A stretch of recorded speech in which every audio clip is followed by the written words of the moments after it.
It is 3 minutes after 10 and you are listening to James O'Brien on LBC. The reason my voice has gone a bit slow is because I'm just reading something. The head of political and government investigations at the campaign against anti-Semitism said the following words a few years ago. Mr. Farage should immediately withdraw his deplorable comments and apologise for them, or LBC should relieve him of his duties. We await Mr. Farage's urgent apology, and in the meantime we will be asking Ofcom to open an investigation. A spokesman for the Board of Deputies of British Jews said Nigel Farage's clumsy use of the terms Israel and Jewish lobby interchangeably and his reference to their power has crossed the line into well-known anti-Semitic tropes. I mention this partly to highlight the double standards that we deal with on a daily basis. People queuing up to attack the Labour Party today after some comments by their selected candidate in Rochdale that were grimly and irredeemably similar to the comments that Nigel Farage made about the Jewish lobby in America a few years ago. So I'm just highlighting the double standards being deployed by the Tories, who, of course, have made it clear that Mr. Farage is welcome not only at their conference, but quite possibly in their party again, up to and including Rishi Sunak. So a man accused of deploying anti-Semitic tropes by precisely the same bodies that have correctly castigated the candidate in Rochdale for deploying anti-Semitic tropes. That's not a question I can answer. You can ask people who get very exercised by one of these examples, but not by the other, to account for their apparent double standards. But I think it would be remiss of me to speculate.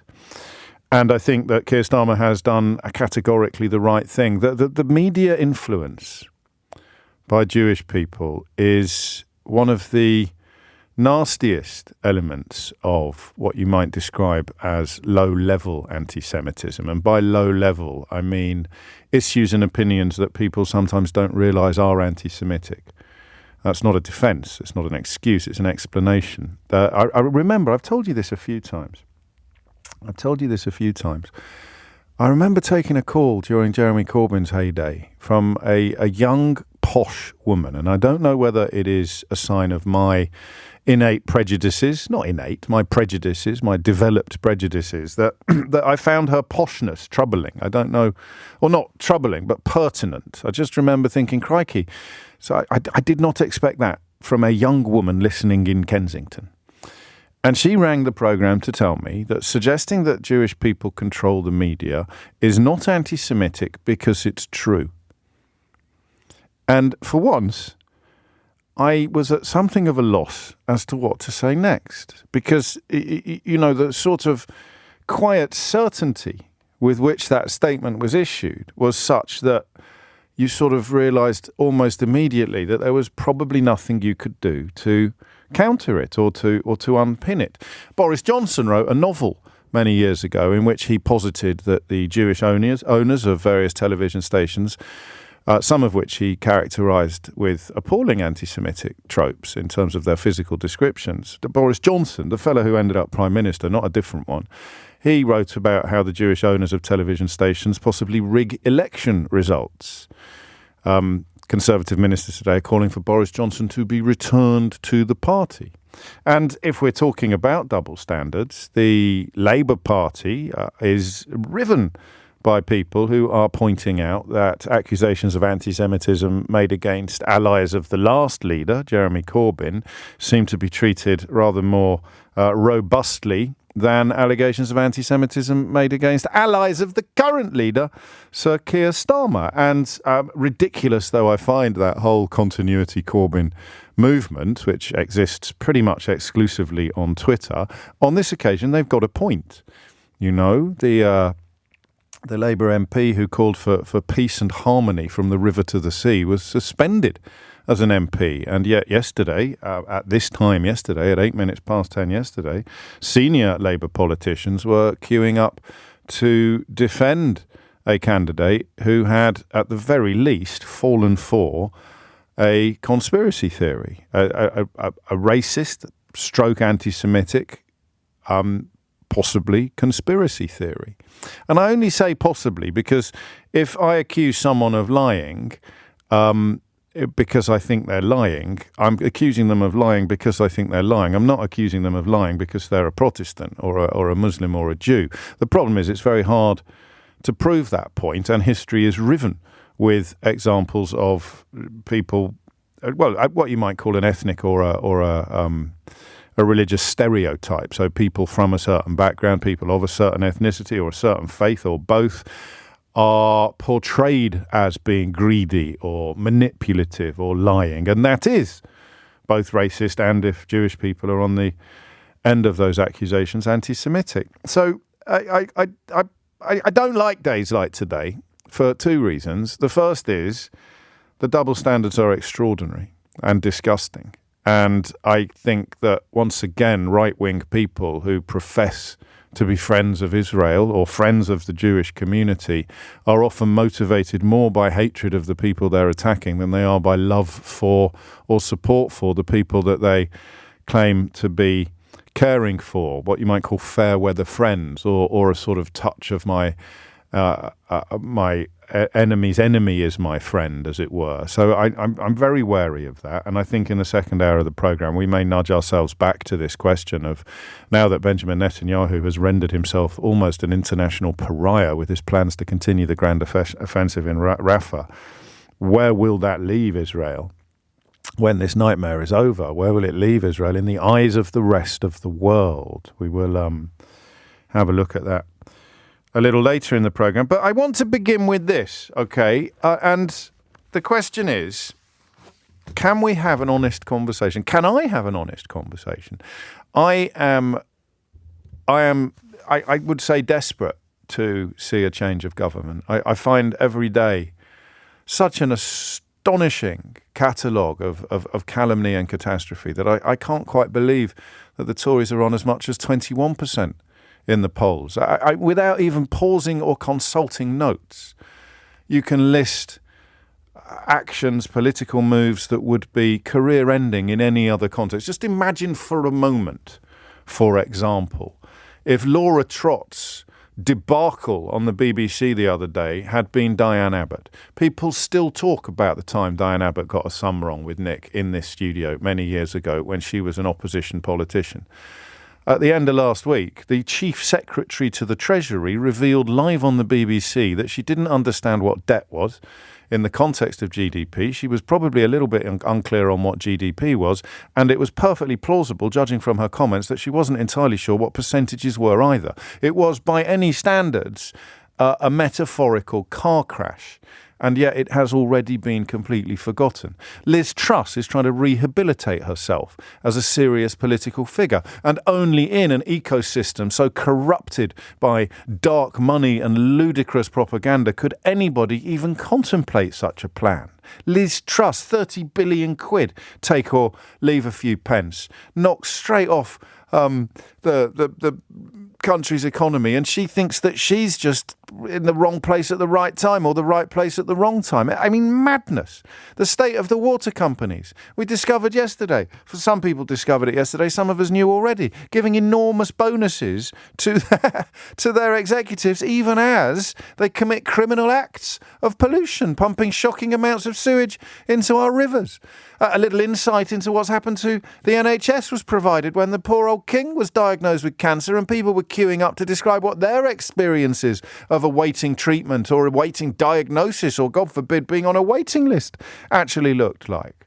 And a breathtaking catalogue of catastrophe. Boris Johnson lying to the House of Commons, and Tom Tugendhat, who used to seem like one of the sensible ones, calling for him to return to frontline politics ASAP. This is a man who deployed profoundly anti-Semitic tropes in a novel that he wrote a few years ago. So it is crackers. It's just crackers. So that makes me very biased. That makes me very biased at the moment. We've got to get rid of these people if we want to even begin the process of healing the country. And we haven't even mentioned Brexit, which underpins an awful lot of this madness simply by dint of being the most glorious example of an entire country being gaslit into voting against its own interests by a bunch of weirdos, vampires, hedge fund managers and foreign influences. Extraordinary times. Extraordinary times. So I'm a bit biased on this. And my gut instinct, when I feel the bubbles of bias bursting in my belly, it's almost a poem. My gut instinct is to tell you. Because I listen to some people who make no attempt to, or I read some comments and columns from some people who make no attempt to disguise their unquestioning support for everything from Benjamin Netanyahu's bloodthirsty mission in Gaza right through to Boris Johnson's ludicrous premiership, or even the nation-damaging horror show of Brexit. And I think you've got to be careful. You've got to be careful. So I proved, I hope, my honesty during the last Labour leadership, where I pointed out that there is no scarf tied so tightly round my neck that I can't see problems in the party to which I am most drawn. But we've got this question. Keir Starmer, has he handled this well? 0345 6060 973 is the number that you need. Has he handled this well? And I want you to answer that question honestly, if you can, and ideally without too much footballification. So, if you're on work experience at Conservative Central Office and Tristram's trying to encourage you to ring in, it's not really a helpful contribution to the public discourse, is it? Because your mind was made up before the question was even asked. But for the rest of us, I don't know the answer. I don't know the word. I don't know the answer. And I'll tell you what I think. I don't think at this moment he could have handled it any better. Once you've got a candidate on the list, particularly once you've passed the point where the candidate can be taken off the list, you have to try to prioritise stability. So defending this chap in Rochdale yesterday as someone who had believed a conspiracy theory in a country where you can spend 10 seconds on social media and find people describing the September the 11th attacks upon New York as an inside job, these conspiracy theories are everywhere, I just about see that would have been the correct course to follow in that moment, up until the point where stories emerge, quotes emerged, recorded surreptitiously. It is, I think it is reported by a Jeremy Corbyn supporter at a Labour Party meeting. So one thing you can rely upon the Labour Party to do is to tear themselves to shreds when the Tories are failing to land a single punch. But when the comments came out about media, Jewish people in the media influencing coverage, then you have a anti-Semitic issue. Then you have a huge problem, at which point his situation in Rochdale becomes, in my view, untenable. Azhar Ali, abandoned, disowned, hung out to dry by the Labour Party after it emerged that he'd claimed Jewish people manipulate the news, which seems to me to be the right decision. So I know that I am susceptible to bias, okay? But I also know that long list of country-damaging catastrophes inflicted upon us during 14 years of Tory government, and I haven't even mentioned austerity, I know that they are not opinions. They are facts. They are matters of record. They are historical disasters done in the name of ideology by some of the most intellectually bereft politicians we have ever had the misfortune to endure. When historians look back upon this period, they will struggle to pick the best example of just how low we were brought by the lies and manipulations of right-wing media and right-wing politicians. My favourite, probably, Nadine Dorries becoming Secretary of State for Culture, Media and Sport, and Jacob Rees-Mogg describing one of the inevitable consequences of the Brexit that he championed as an act of self-harm. So could Keir Starmer really have handled this any better? And I ask that question through the lens of 13 front pages dedicated to him having a curry that was in breach of precisely zero laws. I ask that question through the lens of front pages before Christmas attacking Keir Starmer for having done some work as a lawyer when his job was being a lawyer. I ask that question through the lens of having seen Keir Starmer attacked by the Mail on Sunday for owning a field in which his late mother kept distressed donkeys and then selling it for more money than he paid for it in the first place. I ask this question through the lens of living in a country where the truth left the building some years ago, where reality has been completely bent and subverted by client journalism and morally bankrupt politicians that some days you can't even tell what's up and what's down. So I ask that question of people who recognise the reality that I'm describing, but are also graceful enough to know that perhaps their enmity towards the Tories, their desperation to see a change of direction from this catastrophic course that we've been on now for 14 years, it may actually be colouring your response to this story. Question 1, should this bloke ever have been selected, is not a question for the Labour Party leadership. It's a question for the constituency party in Rochdale. Question 2, could Keir Starmer have handled this better? I don't think so. 0345 6060 973. But you're here, as you will be every day if we end up with a Labour government, to tell me whether or not I'm letting my biases cloud my judgment. Because there's only one thing worse than somebody who lets their biases cloud their judgment.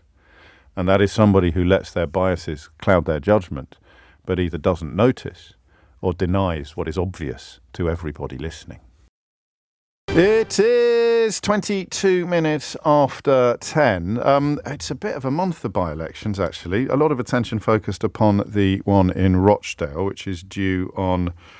It's a little later this month, isn't it? February. I've got February the 29th in my head. I know it's a leap year, but I've also got a story for you. Or rather, Natasha Clark, our political editor, has a story for you about one that's coming up a little sooner. Some extraordinary details emerging about one of the candidates in Wellingborough in North Hampshire. The seat, of course, vacated by Peter Bone, after the commissioner found the following allegations proved. Mr. Bone verbally belittled, ridiculed, abused and humiliated the complainant, and this was bullying. Mr. Bone repeatedly physically struck and threw things at the complainant, and this was bullying.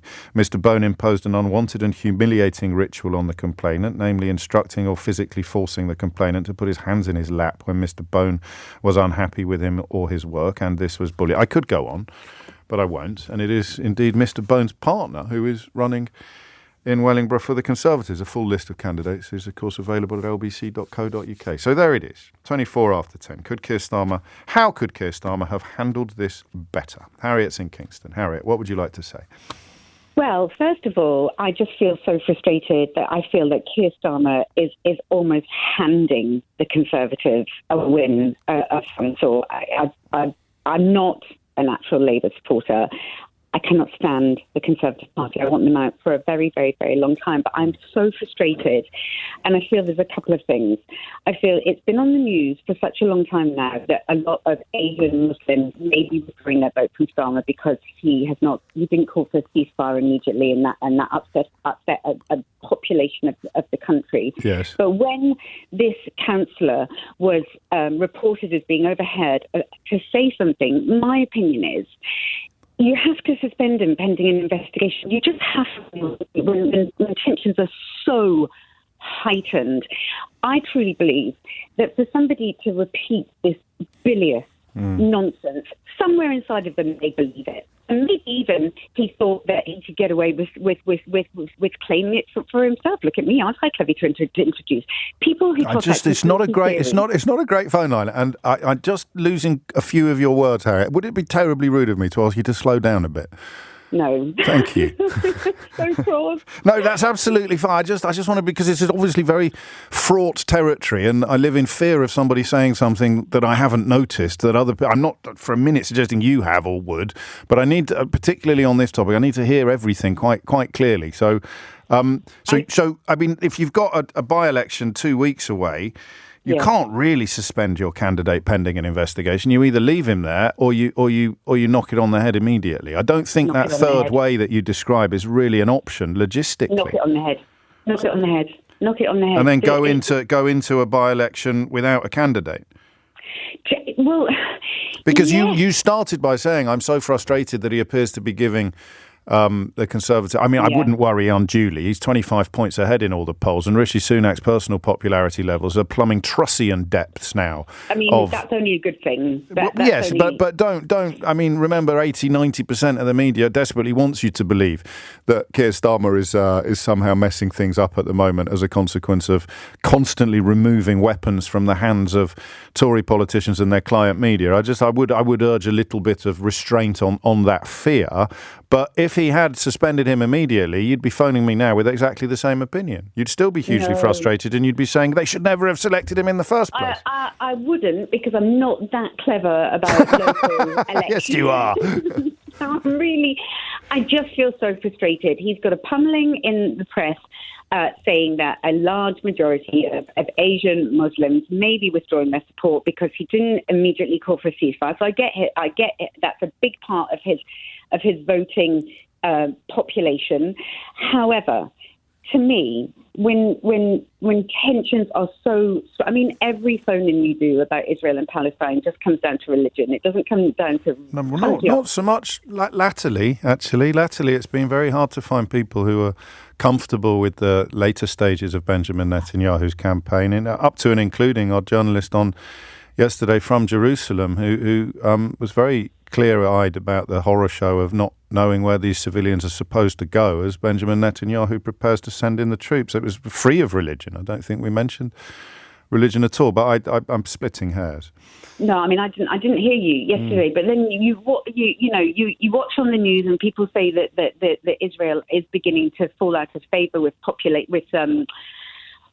General, everybody, Britain, and the chaps that was... Even Britain, William Hague and David Cameron, former Foreign Secretary and current Foreign Secretary, both combining to describe the Israeli assault on Rafah as, if they carry on with it, a fatal mistake. But then by trotting out conspiracy theories, just further ignites things. It doesn't help anything. And people who believe conspiracy theories believe conspiracy theories. No, they do. And people still believe September the 11th was an inside job, but you wouldn't want them running as a candidate for a major political party. What about, just briefly, I'm chalking you up as Starmer hasn't handled this well. He should have kicked him into touch the minute these allegations emerged. What about these double standards? What about the fact that Nigel Farage was attacked quite rightly by precisely the same organisations that have gone after Azhar Ali for essentially deploying almost identical tropes about, albeit he was speaking more about it. Well, I don't know whether Ali was speaking about America or the UK, but the Conservative Party, according to Nigel Farage, are currently wooing Nigel Farage. Well, the Conservative Party are a despicable, deplorable party that have got no morals, and nobody should listen to a thing that they say or they stand by. And I wish you'd get off the fence, Harriet. Frankly, I mean, it's this mealy-mouthed pussyfooting around that is alienating young people from the political discourse. Yes, I mean, I'm glad you said that, because I'm not sure I said it strongly enough. People queuing up to go after the Labour Party on this occasion remain curiously silent about the man that the Conservative Party is apparently trying to woo back into their fold, a man quite rightly rounded upon for deploying anti-Semitic tropes by the Board of Deputies of British Jews. But hey-ho, it's often seemed that it's one rule for Nigel Farage in our extremely right-wing media and another rule for everybody else. Thank you, Harriet. Perfect start to the conversation. Thomas Watts is here now with your headlines.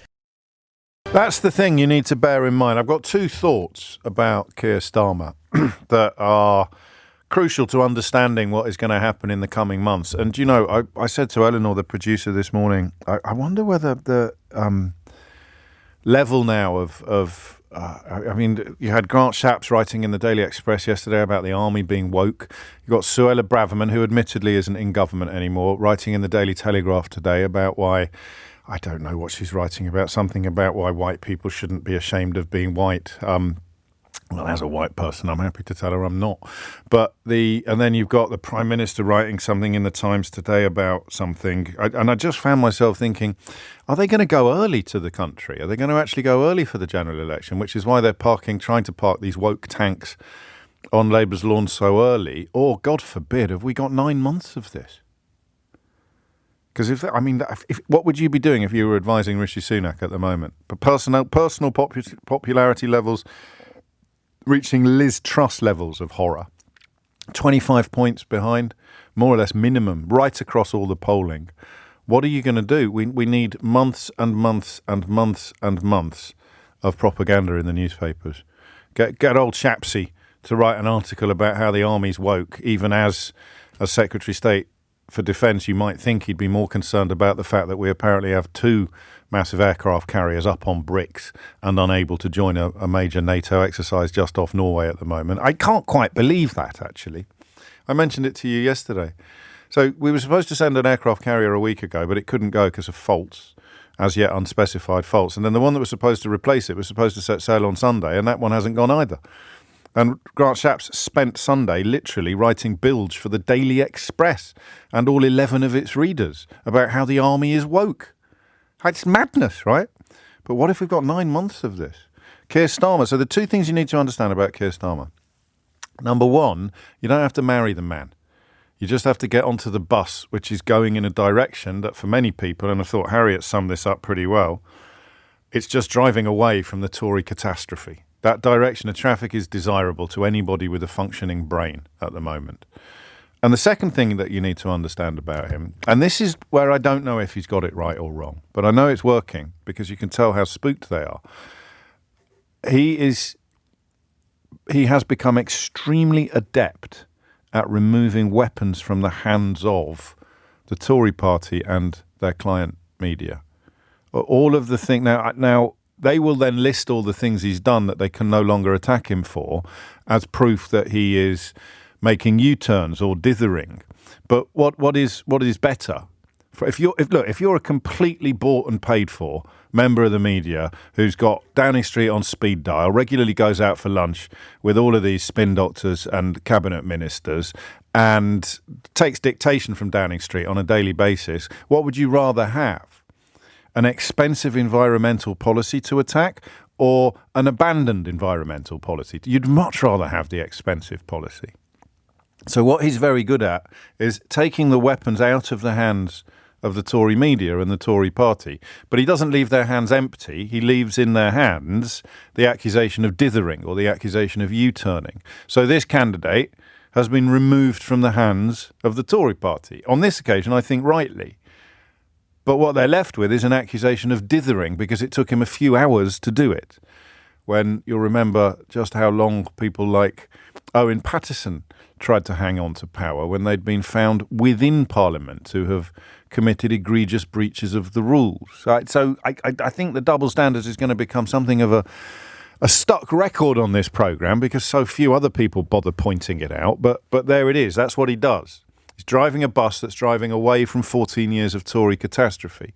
And he's taking weapons every day out of the hands of the client media and the Tory party. But he's certainly not perfect. And I wonder whether you think he's messed this one up. Harriet suggesting he should have gone sooner. Liz is in Cricklade. Liz, I should stress that you are a Liberal Democrat in your bones, Liz, if memory serves. And I think it's only fair to mention that at the beginning of your contribution. Well, Liz from Cricklade again. I don't think that I've got Liberal Democrat into my bones, and I'm not quite sure how long I will be a Liberal Democrat for because I'm not entirely happy with the direction that party's going in. Fair enough, but you are a member. You are a member of the party, and of course a tireless representative of British farming interests. I'm still a member, James. But seeing as you pushed me, I'm very close to not being a member. Well, I'll get the scoop when it happens. Well, yes, it could happen today. Perhaps you've pushed me. But, I'm a believer in democracy. That's what I've got in my bones, and freedom and liberal democracy. Yes. And what we have to remember about this attack is that a leader is not a dictator. And wanting Keir Starmer to be able to turn around and say, you get out of here, is totally unrealistic. And who wants to have a dictator like Vladimir Putin who would do that? The system decides if somebody's done something wrong. And if they are ejected too early, then that candidate has got a right to go back to court and sue the party, which costs millions of pounds. So the system is the system. The system ejected Boris Johnson. It wasn't any leader that ejected Boris Johnson. And that's how our system works.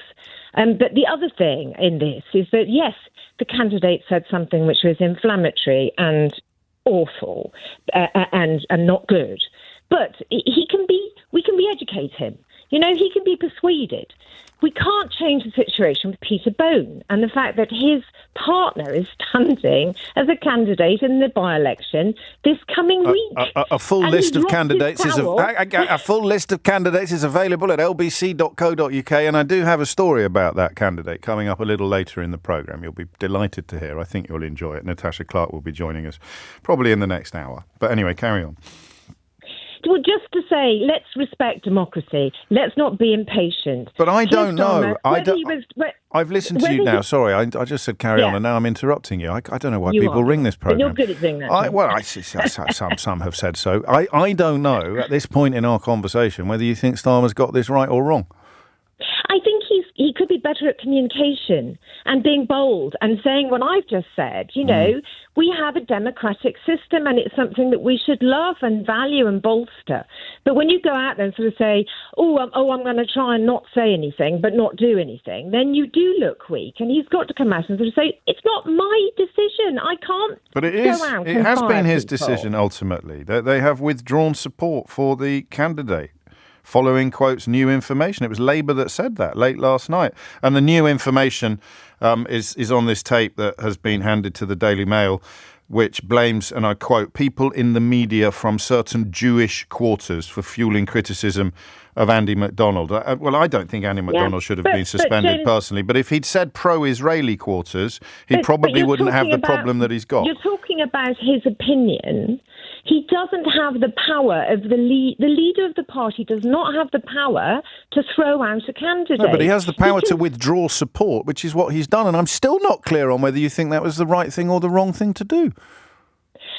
On that particular point, as I said, the communication part of it, to say that he withdraws support, is that he's trying to keep the different factions of the party together and appease them instead of saying, yes, I'm not the leader, it's not my decision. But in effect, it's saying the same things. But he's being forced to, and he is in a difficult position. And we've had this with Brexit.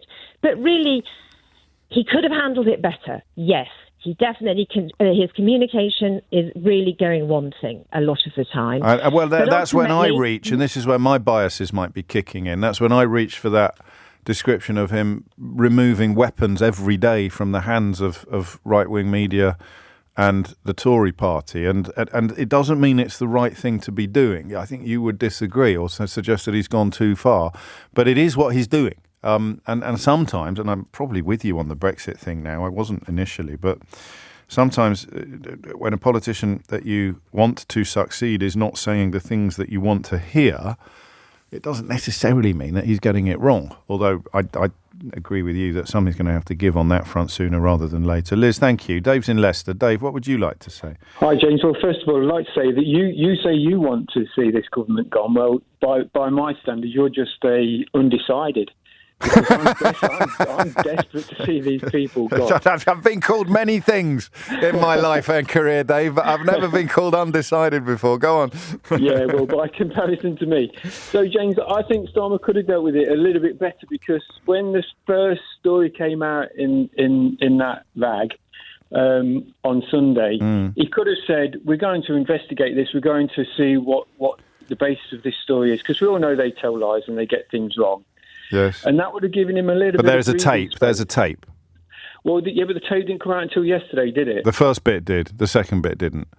Yeah. So, once they start to investigate it more thoroughly, he could have just given himself a little bit of breathing space instead of going out campaigning and saying... But they're on the stump on the 29th of February. Their votes are cast on the 29th of February. I mean, that's the mad mathematics of the situation, isn't it? Is that you can't get him off the ballot. And, of course, the Mail have had that recording and that report for a while. They knew that once they reached a certain point, there was no way that candidate could be... I think that's plausible. It's not provable, removed. But it's plausible. No, well, that's a conspiracy theory for you then.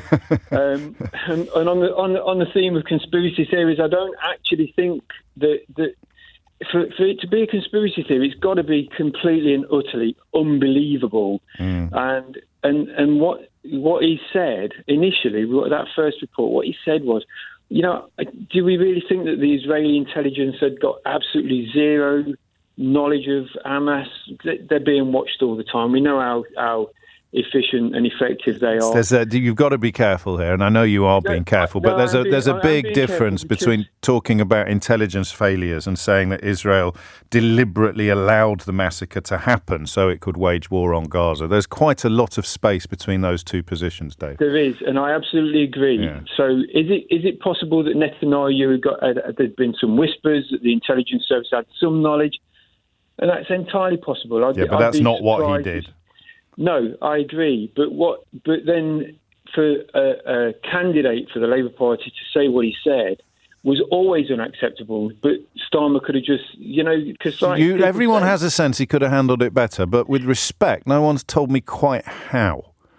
Well, like I say, I think he could have just said, we've read the reports, we've heard this, these statements, we've heard this stuff. We're going to take 24 hours, we're going to investigate it, and we'll make a decision. And then 2 days later, like today, or last night, they were saying... Yeah, that's interesting. And I think that was part of what Liz was saying as well, because, it is not a coincidence or an accident that the Mail held back. And remember that Keir Starmer is dedicated to changing the tax arrangements that allow the owner of the Daily Mail to be registered in another country. It's a big commitment, which all of the people listing the things he's changed his mind about are always oddly silent about. That's the owner of the Daily Mail, one of the most obvious targets for Starmer's policy on non-doms, for good or for ill. I mean, there it is. And they did not do this by accident. So they leaked just enough on Sunday to put Starmer in a position where it would be too much for him to sack the candidate at that point. And then lo and behold, on Monday, they released just enough to make it pretty clear that he's going to have to. So how could Starmer, if you were advising him, how could he have navigated that better? You wonder what an Alistair Campbell or a Malcolm Tucker might have done in these circumstances, if that's not tautology. So so make no mistake, and I appreciate that there'll be some people who eat the Daily Mail for breakfast every morning and do what I do for a living who won't be explaining this to you. But there's no way that's a coincidence that the first story doesn't quite detail enough to get rid of him. And then lo and behold, on Monday, the case for getting rid of him suddenly gets a heck of a lot stronger after the Daily Mail released more of a tape that they had quite possibly weeks ago and have waited until the most politically...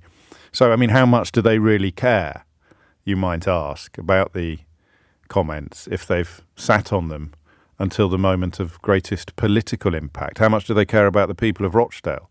They could have released this tape before the candidate selection process was cast in stone, before the ballot paper had names on it that can't be removed. How much do they care about democracy? How much do they care about Jewish people or Israel if they would sit on a story that you might argue needed urgent and widespread publication? I don't know, you might. And of course, just speculating on whether or not they had it for a little bit longer than 2 hours on Saturday night. 10:48 is the time.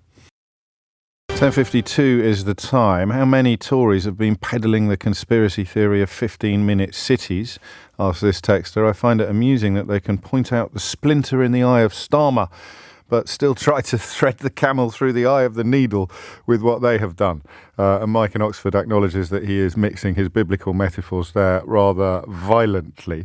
The difference, as you well know, Mike, is that the conspiracy theories about 15-minute cities is just stupid people on Facebook, whereas notions of the Jews controlling the media, I know that's not the conspiracy theory you're referring to, is a well-established anti-Semitic trope. The idea that Jewish lobby, to coin a phrase, it exercises disproportionate influence over politics is a well-established anti-Semitic trope that Nigel Farage has happily bandied around the place for years, with none of the Daily Mail columnists getting very cross with the Labour Party today, ever saying boo to a goose about it.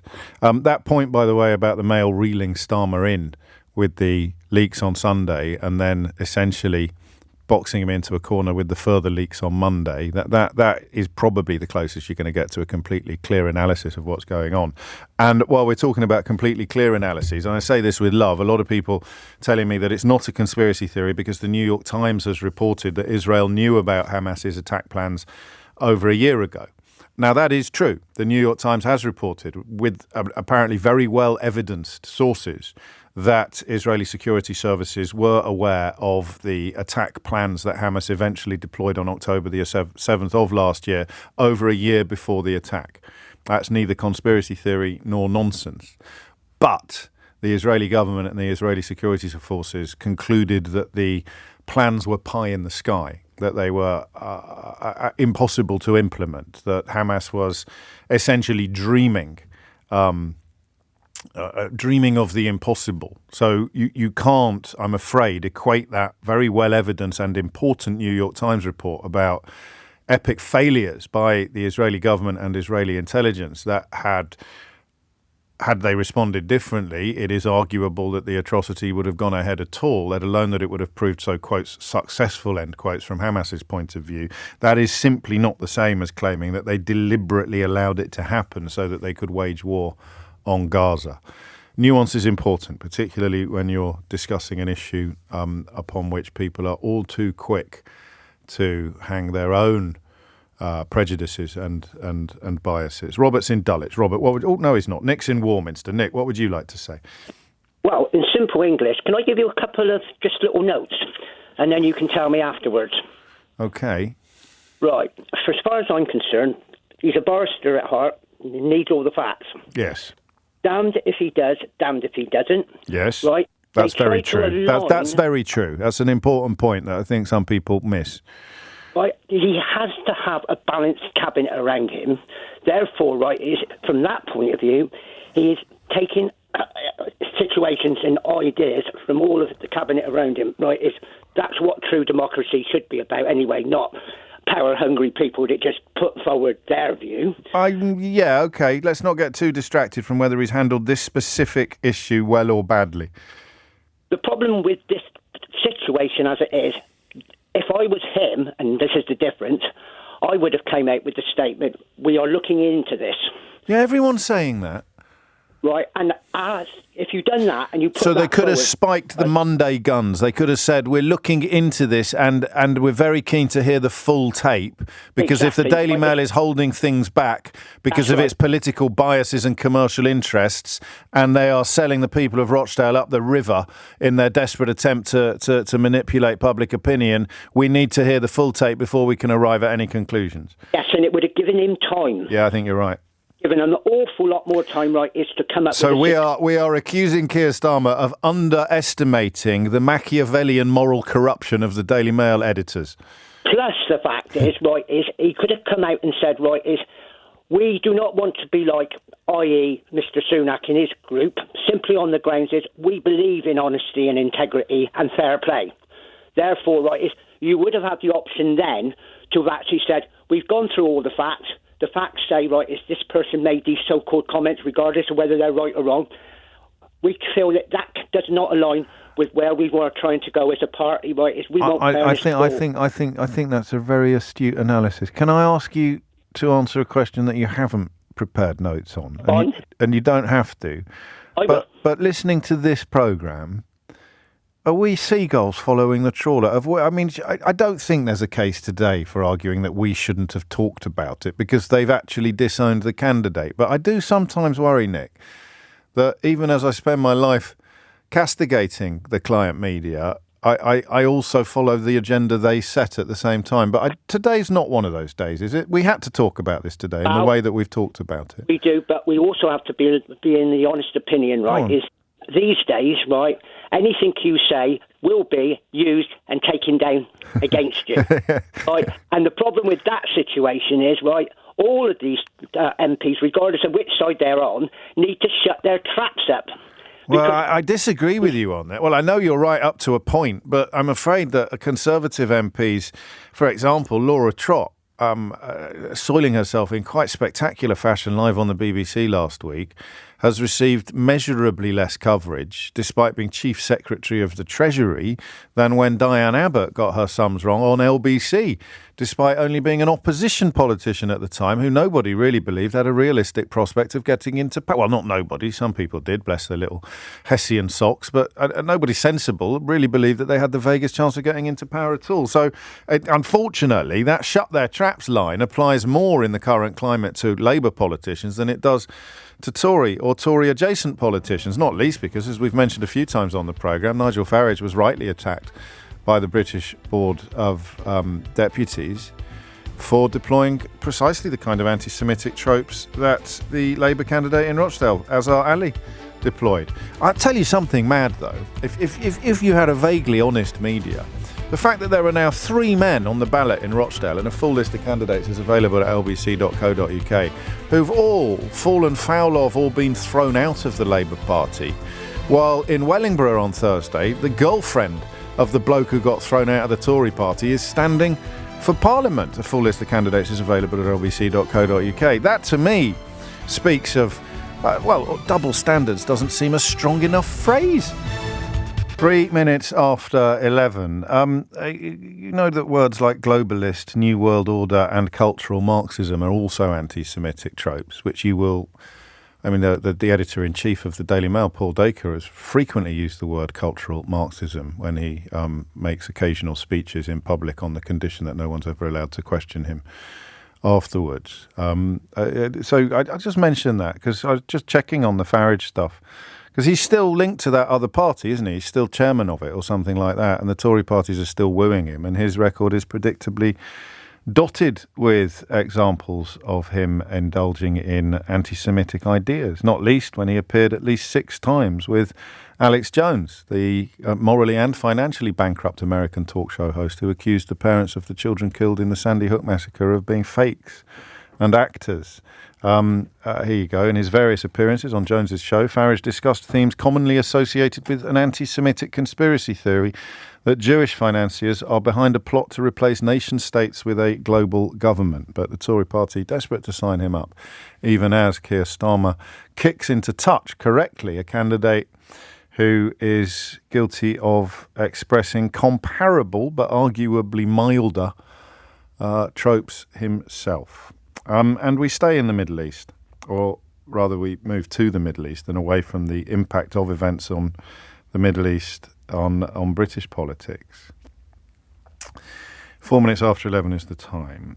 The list is now close to endless. There are more than 50 bishops in the House of Bishops. It's not a phrase I've heard before. It's not an organisation I knew about, the House of Bishops. It sounds like something from Game of Thrones, doesn't it? We have secured the allegiance of the House of Bishops, my liege. But it's a real thing, and the Archbishop of Canterbury is one of them. They have joined forces and joined voices to say that the relentless bombardment in Gaza must stop, and that the manner in which the war is taking place there, quotes, cannot be morally justified. The House of Bishops also warns that the war cannot end up with the consolidation of a system of occupation that has for too long denied Palestinians their rights and freedoms. So the House of Bishops there, almost flirting with one of the things that has got Azhar Ali into such hot water, which is claiming that Israel wanted to get rid of Palestinians from Gaza and, quotes, grab some of the land. Members of Benjamin Netanyahu's cabinet have explicitly stated that in terms and attended functions and rallies dedicated to pursuing that goal. But the Daily Mail doesn't want its readers to know that, even as the editor-in-chief, Paul Dacre, routinely deploys the anti-Semitic trope cultural Marxism. The readers, don't need to tell the readers that stuff. I just do that at speeches to the Society of Editors or something. It's all in How They Broke Britain, if you're wondering. As indeed is all the stuff about Farage and his regular flirtations with anti-Semitic tropes. It's all in there. That's why it's sold so many copies. People are reading it and going, I didn't know. I thought I knew this stuff, but I didn't know the half of it. But that's enough of that. This question breaks my heart, because it just makes everything worse now.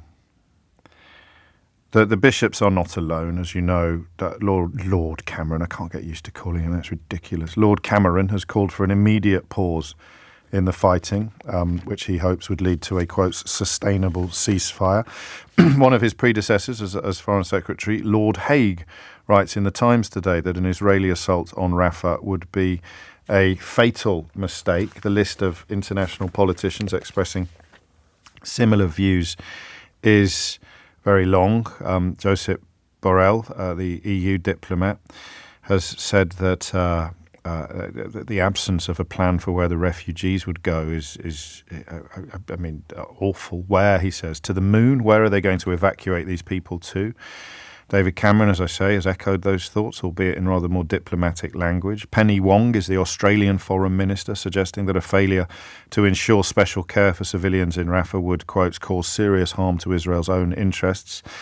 Germany's foreign minister and the German government incredibly careful for rather obvious reasons when it comes to any issues linked to the modern state of Israel, has warned that an offensive on Rafah would be a, quote, humanitarian catastrophe in the making, adding the people in Gaza cannot disappear into thin air. So the list is almost endless now of international figures, political and religious, calling for Benjamin Netanyahu to change course, calling for him to cease the ground offensive, or to call off the ground offensive in Rafah, or at the very least to ensure that the nearly 1.5 million people there who have been displaced and moved, in some cases 6-7 times already, and are currently living in tents or holes, that there must be proper plans put in place to ensure that they are evacuated. I can't believe how completely it's all come true. Do you remember those early calls, round about November? And sometimes you weren't entirely happy with me at the time, but I stand by the necessity of pushing people to the point where they have to contemplate the question of how much death is too much. And people would say, well, one death is too many, James. I say, yeah, but you're supporting Netanyahu. At what point will it cease to be something worthy of your support? How many people have to be displaced? How much of Gaza has to be razed to the ground? How many Palestinian people, how many children need to die before you say this is not something I can support? And the politicians have started answering that question. It was a simplistic question because no one can put a number on it, you know. 1,200 people butchered by Hamas. How many people now killed?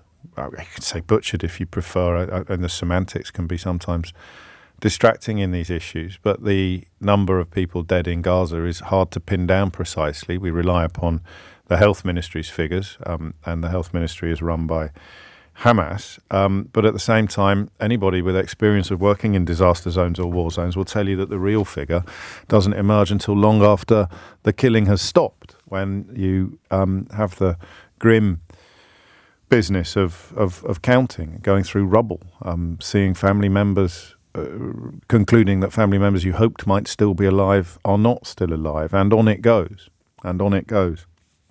So that question now, they've started answering. This much is too much, they are saying. David Cameron is saying this much is too much. Germany's foreign minister is saying this much is too much. Her counterpart in Australia is saying this much is too much. The House of Bishops, and remember that people like to describe Britain as a Christian country until the bishops say something Christian, like stop killing innocent civilians, and then they're accused of being woke or too political. But the House of Bishops has said this much is too much. And if there's any dispute at all about whether this much is too much, then the question of whether the next bit that Netanyahu has planned is too much, I'm afraid is beyond challenge now. I don't currently know of anybody outside of the weird echo chamber of right-wing politics stroke media that would be supportive of a ground offensive in Rafah. The last place left for all of the families that have fled all of the other places that have been bombed and broken. It's funny, I presume you sent this text before I said It's just weird when you have these conversations. I don't want to get too sidetracked by some of the madness that comes into my inbox. So it's blown up for Israel, but butchered for Hamas, is it? The language difference, even from you, is shocking. Israel needs to be described exactly as it is, a butcher as well. I said that you can describe what's happened to people in Palestine as having been butchered if you prefer, but getting sidetracked by the semantics of this issue is not helpful, in my opinion. I literally said the opposite of what you've just accused me of, but there we are. That's what this conversation does to people, except happily on this programme, where we've managed to pursue a very difficult but true course on these central questions of how much is too much. And the world would now seem to have concluded that this much is too much. The bad news is that I don't think Benjamin Netanyahu will pay the blindest bit of attention to it for reasons that are still not widely understood in this country, but which we've done our best to explain and disseminate. An awful lot of his motivation is probably self-interest. He would be out of power and possibly in jail if that atrocity on October the 7th had not unfolded. His position is at the very least precarious. The families of hostages still held in Gaza are united pretty much in their calls for him to abandon this nonsense of a twin plan where you eradicate Hamas and you also rescue the hostages. 2 hostages released in the last 48 hours, but reports that more than that number may have died during the bombardment in Rafah. So he's not going to pay the blindest bit of attention. And people who support him have, I'm afraid, abandoned what you could describe as rationality now, some time ago. How do I know that? Because even William Hague and David Cameron have concluded that this would be a fatal mistake. It will only, writes Hague, prolong conflict and provoke a new generation of Hamas. 17,000 orphans estimated to be in Gaza. 17,000 orphans. So, where will Israel be when this is over in the eyes of the world? That's the heartbreaking question. Where will it be? 0345 60973, because this is a crucial moment. If you have an almost unanimous consensus among world leaders and religious leaders that he must not do this, and then he does it, where does that leave Israel? Because until this point, this question hasn't been urgent. Until this point, Netanyahu has acted with the support of Western allies. It's been reported in America, by the way, that Joe Biden has referred to him as and I'm going to use a mildly rude word here, but they used it on the BBC yesterday, so I can't get into any trouble. Joe Biden has apparently called him an asshole, even as, of course, they continue to send millions of dollars of support. But if the world is calling for him not to do this, this is the only question I'm interested in you answering. I'm grateful to everyone who's rung in already, but this is the question that we're discussing this hour. Clearly, okay, if the world is calling upon Netanyahu not to do this, and he does it anyway, what will Netanyahu have done to Israel's legacy and reputation? That's the only question I've got. And I suppose you can either answer it from your own perspective or you can answer it from a broader one. You can speculate about how this might play out in years to come. But this has been the thing that has, the second most terrifying element of the whole story for me since it started. The most terrifying would be and the story starts with the terrorist atrocity on October the 7th. And so from that point onwards, terrified by the thought of Israel responding in a completely disproportionate and bloodthirsty way. And the second thing is what that would do to Israel for future generations, or indeed for what you might call international reputation. And that's the question I want you to focus on. If Netanyahu ignores the UK government, the US government, the Australian government, the German government, the European Union, if he ignores the House of Bishops, if he ignores everybody, explaining, as Lord Haig does in the Times today, that this would be a fatal mistake, that it would prolong conflict and provoke a new generation of Hamas. If he does this with his eyes wide open, how much damage will he do to Israel? 0345 6060 973. It's 11:17. 20 minutes after 11 is the time. The list is long and the message is clear. Benjamin Netanyahu, do not send troops into Rafah. Already the killing has commenced, but from the sky. And when the ground offensive starts, the 17,000 orphans currently estimated to be in Gaza will see their numbers swell. Ditto the death toll. But what happens afterwards, and where does it leave? What will Benjamin Netanyahu have done to Israel if he does what he seems determined to do to Rafah? Imran is in Huddersfield. Imran, what would you like to say? Hi, James. I believe we've spoken before. James, I've been described as a bit of a community leader, so I'm speaking on behalf of people of all backgrounds in this part of West Yorkshire. Well, you can't do that. You just speak on behalf of yourself, all right? Thanks, James. Yeah, okay. Well, families around me horrified, in tears, traumatised from different communities, just feeling helpless. And it was actually a teacher of mine asked me a question. She said, a brilliant Irish lady, she said to me, she was, imagine a school. She goes, no, she was, in fact, not just a school, she was, imagine hundreds of schools. And those schools were, let's say in Yorkshire, let's say another European country. I'm not going to mention the demographics, I'm not going to mention the skin colour, but imagine these schools were here in Europe, and every playground, every classroom was covered in little body bags. And the children that were alive were crying, whimpering amputees. The question is, would we not be horrified? Wouldn't we demand international action? Would we not ask for intervention? What confused me and my friend was that why is no one asking for peacekeepers, like what happened in Bosnia? That's what the question that keeps going round with me and my circles. Why is nobody asking for UN peacekeepers? Why is no one discussing peacekeepers to protect Palestinian and Israeli children? Because Hamas are part of the problem. They are the disease. The occupation is a disease. And one of the symptoms is Hamas. And they're appalling. I condemn what happened on the 7th.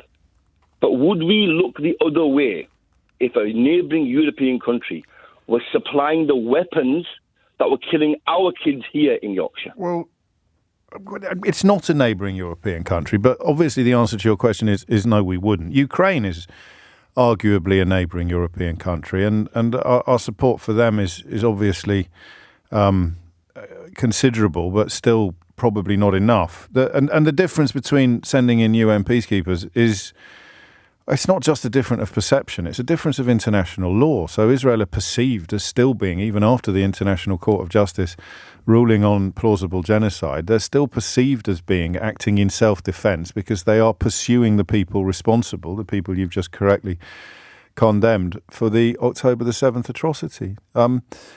So I don't think we've got a beef here, but I think that you would have been possessed of a very negative attitude towards the current Israeli regime before October the 7th happened and indeed after.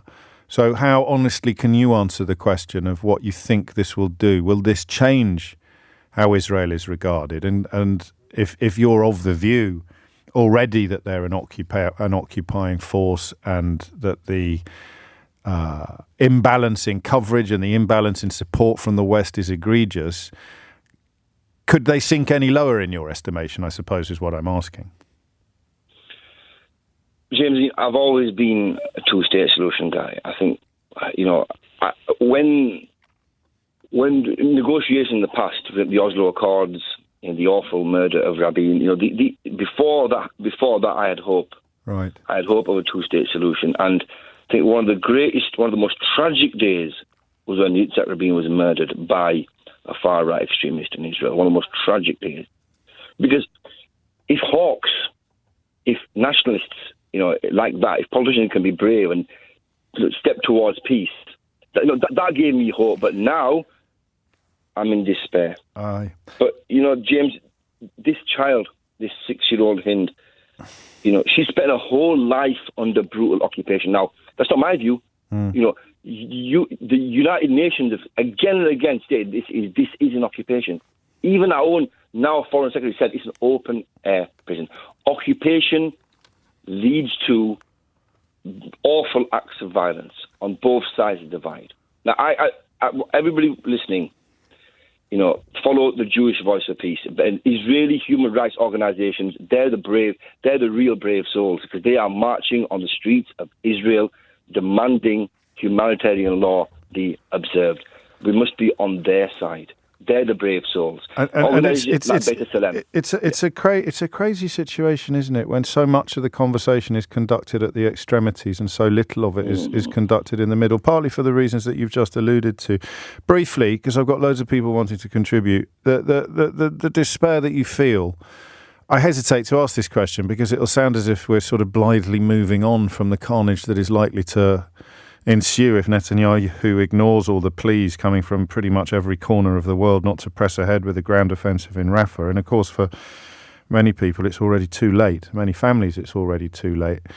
But is there anything in the idea that this is like the last gasp of Netanyahu's type of attitude? And that, I mean, this might sound horribly naive, but you obviously pay attention, so I'm interested in your answer. That the necessity and inevitability of a two-state solution will emerge from the ashes of what happens when people who are opposed to it, i.e. Netanyahu and Hamas, are in charge. I think radical solutions are needed, James. I think we need to force the Israeli government, the Israeli Supreme Court, to dismiss their government, and there needs to be a South African-style solution here. I think there needs to be... a court of reconciliation and there needs to be a radical solution where the but that's kind of what that's kind. Out. Yeah, no, that is kind. Well, you can't do that because they keep getting elected. So such is the nature of the electoral system in Israel that people like Ben Gvir and others will be elected, whether or not Netanyahu, and you can't then stop someone from trying to form a government by inviting the extremists to join their coalition. But that was kind of what I meant, actually, what my question sort of came from. The notion, which is probably naive and certainly optimistic, that this is what happens when a rock and a hard place encounter each other. Hamas and Netanyahu both opposed to a two-state solution, always have been, always will be, although one side historically a little bit more open about it than the other. I think it's beyond dispute. They're both opposed to a two-state solution, and this is what happens when they hold the reins of power. I don't know. I guess I'm desperately searching for a positive in a sea of horrible, horrible negatives. Thank you, Imran. Sam's in Deal. Sam, what would you like to say? Oh, hi, James. Hello, thank you for having me on. I'm a little bit nervous. It's only me. How can you be nervous? It's only me, and it's such a uncontroversial topic, this, that never causes any flashpoints or flare-ups. What on earth have you got to be nervous about, Sam? I feel so passionately about this. I think I lived in Israel for many years in the 90s. I'm half Jewish. My sister-in-law is Jewish. I just feel Israel. There is no going back for Israel now. They will be viewed in the world globally as I don't even know what the word is. It's just horrific. I think Netanyahu he will continue until the bitter end. There'll be nothing left of Gaza. The images that we're seeing every day that I see on Twitter, it's just horrific. And how the international community cannot come out and say, we need a ceasefire now. They're all... Well, they kind of are now. Dancing round the edges. Yes, they're a lot closer to it than they have been at any point since October the 7th. They have, but why? Even Biden saying yesterday, I think it was yesterday, if you're going to go into Rafah, you need to make sure that civilians are protected. It's the tiniest space with 1.5 million people that have been displaced. I hope I'm wrong. 3, 4, 5 times. Sorry, go on. I don't know. It's just shocking. It's just shocking, and I don't know what the answers are now. I think Netanyahu needs to be removed immediately. There needs, even when they have their spokesmen on Channel 4 News, Elon Levy and Regev, they're like maniacs that will not listen to any other opinion or point of view. They are right, and nothing else matters, and their end result will be the destruction of all of Gaza. And I think their ideal scenario would be that all Palestinians are displaced and have to move into Sinai or wherever else, whatever other country may take them. And then Netanyahu's supporters would call that a win, wouldn't they? Well, of course they would. And where does that leave? Where does that leave a quotes victorious end quotes Israel on the world stage? I don't know. I think the right wingers in Israel will love that fact. But what Israel are doing are creating another generation of Hamas supporters. I mean, that seemed obvious to me from the start. That idea of eradication is so absurd. Even William Hague, who's still not quite ready to admit mistakes in the attitudes adopted by him and his colleagues previously, talks about provoking a new generation of Hamas. It springs up from the blood of the dead, doesn't it? And then that much is clear, and it strengthens future hands of future terrorists. They've got another persecution to point to as a basis for hatred of and enmity towards Israel, even if Israel ends up 5 years from now being an unrecognisable country politically from the one that countenanced this catastrophe. That's the question that I think proper friends of Israel should be asking. Your friends don't encourage you to do bad things. Your friends encourage you not to. Your friends don't support you when you're behaving badly. Your friends are the ones, your proper friends are the ones who try to stay your hand. Not the ones that encourage you to continue on that course. Hague,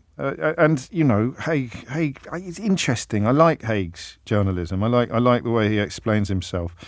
I don't like his politics, obviously. But listen to this. You might, like me, have agreed with the need for Israel's military campaign so far.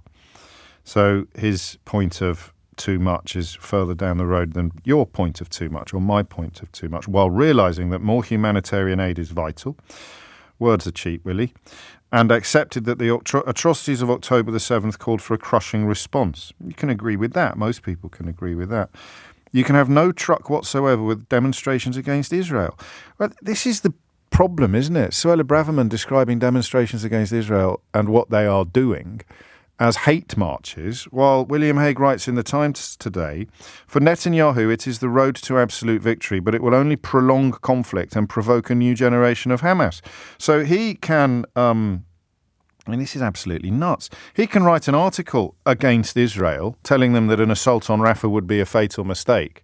But ordinary people who don't have the privilege of seats in the House of Lords or newspaper columns, when they take to the streets to say this would be a fatal mistake, or to say don't do this, it will provoke a new generation of Hamas, or simply to say there has been too much death, they get called hate marchers by Suella Braverman, and still, as he attempts to have his cake and eat it, still get criticised by William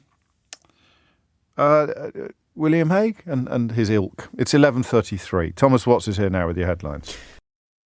It is 11:37.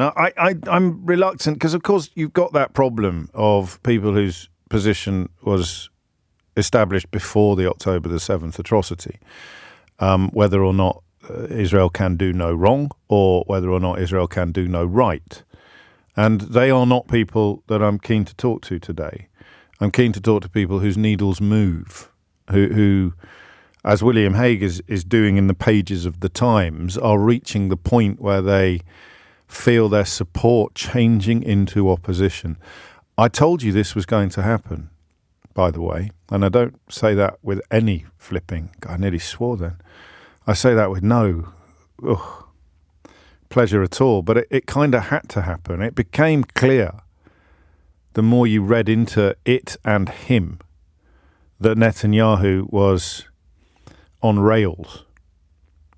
and unchangeable, unturnable, it became clear that there was no real end game here other than obliteration or destruction. Netanyahu's dedication to the destruction of Gaza being one of the few non-negotiables. The more you read into it, even as the Israeli government insisted that wasn't the case and used words like proportionate, the more you read into it, the more you believed we would end up where we are today. Which, and maybe it's wrong of me not to criticise people like William Hague and David Cameron a little later to the game, I suppose, for not realising that this was where it was going to lead. I'm not going to criticise them because we all hoped it would end before now. We all hoped somehow that somebody somewhere would come up with a workable definition of proportionate. We all hoped that the killing of civilians would stop. I think one of my more naive contributions was the idea that the IDF could pursue Hamas terrorists in Gaza with the same concern for civilian life that they would pursue if Hamas terrorists were hiding in Israel. I don't know that is naive, actually. I think it's probably a bit idealistic. That's a better word to use. But people are fond of saying, well, what would you do differently? To which the answer would be, on an international scale, epic support for a two-state solution. Penalties, even sanctions for organisations, politicians and political parties that were either explicitly or ostensibly opposed to a two-state solution, because that's in the interests of the world. And then on a micro level, on a domestic level, it would be to pursue terrorists in Gaza with the same concern for civilian life that you would pursue terrorists in Israel. But I kind of knew it was going to come to this. And again, I hope I'm wrong, but I don't think Netanyahu will be dissuaded from his current course, even as foreign secretaries and foreign ministers from England and Australia and Germany and Josep Borrell at the European Union queue up. I haven't mentioned Holland yet. Do you know what's happened in Holland? Extraordinary story. The Dutch court, an appeals court in Holland, has ordered the Dutch government to block the delivery of parts for F-35 fighter aircraft to Israel over concerns that they are being used to violate international law. The case was brought by human rights groups who argued that the parts provided from a Dutch warehouse contributed to law violations by Israel in Gaza. Israel, of course, denies committing war crimes, but that court sits independently of spokespeople and propaganda from any corner, any side. So it's all there, isn't it? 41 minutes after 11 is the time. Just glancing at my inbox, if you're wondering what the balance looks like, it's people saying, well, no, Hamas must surrender. But that doesn't work anymore either, does it? Hamas must surrender or we'll carry on killing innocent children. And it's Hamas's fault that we are killing innocent children. At what point does moral responsibility kick in, let alone military responsibility? And all of these points, including the parroting of these talking points by people who clearly know better, all of these points lead to the question of what does Israel look like to the rest of the world if, when, Netanyahu ignores all allies and presses on regardless. Michael's in Chiswick. Michael, what would you like to say? Well, I can but agree with everything you just said, and indeed, Sam, the previous speaker. I think the answer to the question is where will it leave Netanyahu and Israel is a supreme irony, which is I think that it will leave them in an even worse situation than they were before Hamas struck. There is an very understandable paranoia within Israel and within the many Jewish communities that the world is against them and that Israel is a pariah state. The world will see it as a far more dangerous and far more insidious pariah state after this war than it did before. I think Israel will be in a 10 times worse position. And I speak as somebody who's married to a Jewish woman, that I'm deeply, deeply disappointed. You described the needle wavering. My needle, obviously, shot in Israel's direction of empathy after the Hamas atrocity. But in my experience, if you just look at history, the fact of the matter is that revenge, which is essentially what they're embarking upon, never works. It just leads to a worse escalation of that which they're trying to obliterate. And the idea that you would destroy Hamas by what they're doing is fantasy. It's not even true. It's dishonest to say that. Hamas cannot possibly be destroyed by what they're doing in Gaza. Most of the leaders of Hamas aren't in Gaza anyway. And finally, Hamas is an idea. You don't destroy ideas with bombs. The idea won't go away. The ideology won't go away. And I fear the world will feel very, very wary of backing Israel, supporting Israel in the future, and they're going to be increasingly isolated and condemned. And I'm sad that foreign ministers around the world have been so slow in their condemnation. It's all very well now at this stage of ethnic cleansing, which is quite clearly what Israel has embarked upon, of so slow with their condemnation. The horrors that they have perpetrated on Gaza are unspeakable. And as I say, I think they'll be in a far worse position in the future. I think it might benefit us to remind ourselves why Rafah is so significant in the context of what you've just said about the slowness, the perceived slowness of foreign ministers to do what they are finally doing. I think there was a reluctance or an unwillingness to believe that Netanyahu would go that far. They move from the north to the south, and then they get evacuated from the areas that we're going into next. And people argue that this is, other invading forces don't do that. They don't tell people where the bombs are going to drop. So you have a fig leaf, if you like, of moral defence. But what Rafah represents is, I think over half of the entire population of Gaza is camped there now. And the idea that he goes in there, it removes, after 4 months nearly of killing, it removes the idea that the civilians have ever been prioritised or protected. It just removes that last scintilla of defence against the accusation of ethnic cleansing that you've just issued, doesn't it? With yes, it does. But with respect to those who do believe that it's sort of been justified up till now for over 4 months, he's incredibly naive to think that he's going to stop at this. Yes. There is a wild, irrational, inhuman logic that is playing in his head and his cabinet's head that will stop at nothing. It's filled and fueled by so much hatred, and that he's not concerned with obliterating Hamas. He wants to obliterate Palestine. He wants to obliterate all Palestinians from Gaza. He wants that land back again. And there is evidence to support that, including some comments by his closest colleagues and some historical comments of his own. But of course, if you were to say that as a Labour candidate in a looming by-election and were to be recorded on a tape then passed to the Daily Mail, you'd be running a very, very real risk of being disowned by the Labour Party, just to somewhat clumsily tie this hour of conversation back in with the last hour. And speaking of by-elections, Natasha Clark has a rather diverting exclusive about one of the candidates in the Wellingborough by-election, which comes up on Thursday. A full list of candidates is available at lbc.co.uk/candidates. And that'll be coming up in the next hour. You are listening to James O'Brien on LBC. I'll read this because I don't understand it, and perhaps someone can help me. Sam in Barnet has been in touch. They say, sorry, but when you call it Netanyahu's war on Gaza, you are breeding anti-Semitism. It is a blood libel, and to me as a Jew, it is horribly offensive. I don't understand that, actually. Sam, if you're still listening, what would you prefer me to say? Just genuinely, out of interest. I think it's really important to separate the political leadership from the people of Israel or from the Jewish people. If you say the Jews' war on Gaza or Israel's war on Gaza, you ignore the wishes of millions of people who are either Jews or Israeli or both, who don't support what Benjamin Netanyahu is doing. So I call it Netanyahu's war on Gaza because he's the one in charge, mate. But if there's a point I'm missing, I'm always open to education and elucidation. It's 11:48.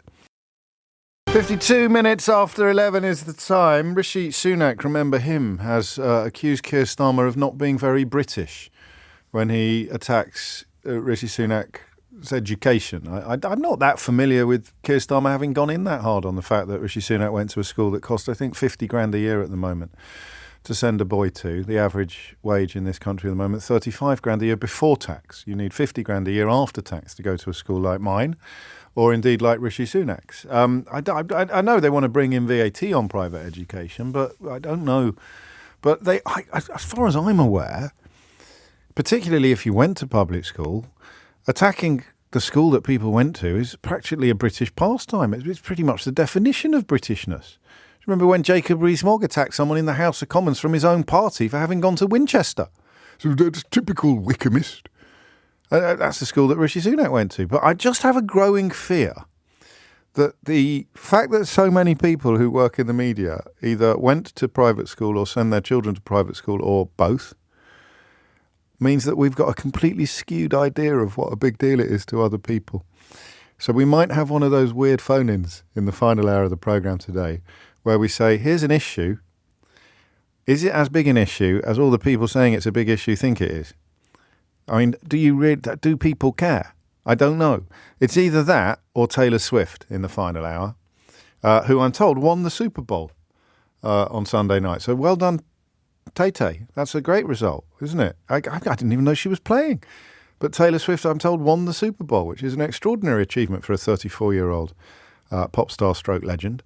But I don't know what the topic is. There's a symposium on Taylor Swift. She's been treated as an area of proper academic interest. I bow to few people in my admiration for Taylor Swift, which may surprise you, but may not. But I don't know if there's a phone in saying, what is it about her that is so special and so remarkable? So it's either private education or Tay-Tay. I'll let you can vote, 84850. I'll take votes on this. Private education or Tay-Tay. And Britishness. So private education and Britishness or Taylor Swift. 84850. Don't tweet me because I lose all my messages. Anyway, it's 11:54. Enough of that nonsense. Mark is in Grésignac in the southwest of France. Mark, what would you like to say? Well, thank you for taking the call, James. Very a bit nervous, of course. It's only me. I know it's only you. Well, first off, I'm Jewish, yes. And I've always supported Israel up till now, but I'm just appalled by what's going on. I think Israel had the support of the world after these attacks, and now it's due to Netanyahu's actions. It's just going to make his life dangerous for Israelis anywhere in the world for a long time to come, I feel. I hope you're wrong, obviously, but you... I do, but I just feel they're going to end up like South Africa was. As a sort of international pariah. Well, really, I don't see. Yes. When did you shift? Because I do think that it's only fair to acknowledge that a lot of people were in the same boat as William Hague. And he writes about you accepted that the atrocities of October the 7th called for a crushing response. Most people would agree with that. And for him, I didn't expect the crushing response to involve slaughtering so many innocent people. You would have thought with the technology and alleged intelligence of the Israeli armed forces, they would have been able to go in a far different way. You know, as you said so many times, they wouldn't go into Israel and blow up a block of flats if they were looking for one terrorist. No. You can't get past that, can you? I don't think. I know. No. I really can't. But it's yes. I've got relatives though who we've fallen out with because they're on the very pro Netanyahu, and yes. But there's nothing that could happen that would change their minds, perhaps, or is there? Do you think? Because you've changed yours. Well, this is what I'm wondering. I did quote your famous phrase, of course. When how many is too many? Yes. And yes, got no response. Because you can't answer it honestly. We realised that really early on. So you say, well, one is too many. I say, but there's already 5,000 dead. When it hits 10,000, is that too many? 20,000, 30,000? And it's not, I don't think, glib. I think it highlights the fact that for Netanyahu, cheered on, of course, by far-right ministers on who he depends to stay in power, they are in favour. There's obviously marches in Israel going on Yes, against Netanyahu, of course. I think I don't know. Again, percentages of people. I know, obviously, out there, it's same as any country. There's right wings. There's a multiplicity of opinion, but what's not a matter of opinion is the fact that he relies for his political survival and for his grip on power upon. Well, and his liberty as well, isn't it, almost? Could be. Yeah, well, that's on the war continuing. But some of the people that he's put in his candidate who are, by any definition, far-right ministers who've openly stated their support for everyone in Gaza to be deported to Egypt. One of them calling for a nuclear bomb to be dropped upon the region. And they are senior members. They are cabinet ministers in Netanyahu's government. I think we've all been guilty. Well, I have been guilty of treating them like a lunatic fringe. But they are the bricks upon which his government is built. And you might say, well, they're not involved in defence issues. But that's a bit daft, frankly. It's certainly naive and at worst disingenuous. Mark, thank you. I'm sorry you've got troubles with your family, but I completely understand why. For the same reasons that I struggle with callers sometimes or with texters sometimes, because people are not prepared to say there is no limit. There is not a point at which it would be too many deaths. And those people now are the ones saying, well, Hamas should surrender. No one disputes that. But if Hamas don't surrender, what should Israel do? That's the point, you see. There's always the question that takes you to the end of the conversation. So how many is too many? Well, one is too many. Yeah, but how many is too many in terms of the point at which you'd say stop this? Well, Hamas should surrender. Hamas aren't going to surrender. They're a death cult. So how many more children have to be made orphans before you say Israel should change course? Well, and then you can't answer that, because what you need to say, and you won't say out loud, is that Israel should never change course. Even if everyone in Gaza has been killed, I will still think that Israel is doing the right thing. And that's where Netanyahu seems to be, and it's certainly where, killed or removed, and it's certainly where members of his government are. So, Hamas isn't going to surrender. We can all agree that they should. It'd be great if they did. But if they don't, what should Israel do? That's the question. That's the question people aren't able to answer honestly. 3 minutes after 12 is the time. All right, we're going off piste a little. Who do you think was the halftime act at the Super Bowl that you just heard Thomas refer to in the news? Who do you think the halftime act was? Because you can only answer this question. Don't ring in. You can only answer this question if you haven't been paying huge amounts of attention. You certainly can't answer it if you watched the halftime act at the Super Bowl. That would just be stupid. Most people my age, probably, if I even say the words halftime act at the Super Bowl, you find yourself thinking about Janet Jackson's nipple. Am I right? Isn't that what? I mean, that was the only time that the halftime act at the Super Bowl will have registered with British people on a particularly high level who don't routinely watch the Super Bowl. I can't get my head around American football. Don't at me. I will do one day. It used to be a bit like that with rugby league. I love rugby league now, but American football, I'll tell you what. As a rule, when I'm watching a sport, if I can't tell where the ball is, I'm not going to be very highly engaged with the action on the pitch. But I know that's a me problem, not a you problem. So who do you think performed during halftime at the Super Bowl this year? Was it A, Janet Jackson? Was it B, Taylor Swift? Or was it C, Usher? Yeah, you're wrong. It was Taylor Swift. I beg your pardon, it was Usher. Everyone thinks it was Taylor Swift because everywhere you turn, you're seeing reports. There's pictures of Taylor Swift. There's headlines with Taylor Swift's name in. That poor old Usher has been sort of pushed into second place. The funniest things I read over the course of the weekend were congratulations to Taylor Swift for winning the Super Bowl. So what did Taylor Swift do at the Super Bowl to garner these extraordinary headlines, including one that says Taylor Swift's appearance at the Super Bowl helped it become the most watched broadcast in US television history since the 1969 moon landing? What did she do? She didn't do anything. She just turned up to watch. She may have chugged an ale at one point. She may have necked a beer. That's all that she did. A 34-year-old woman went to watch her boyfriend play sport and has been credited with helping to create the most watched television broadcast in American television history since they landed on the actual moon in 1969. And some people listening to this programme will still not be quite clear about who Taylor Swift actually is. or what it is about her that merits this extraordinary level of, what would you call it? Fame. Fame. Why is she so famous? She has released 10 albums, with one on the way.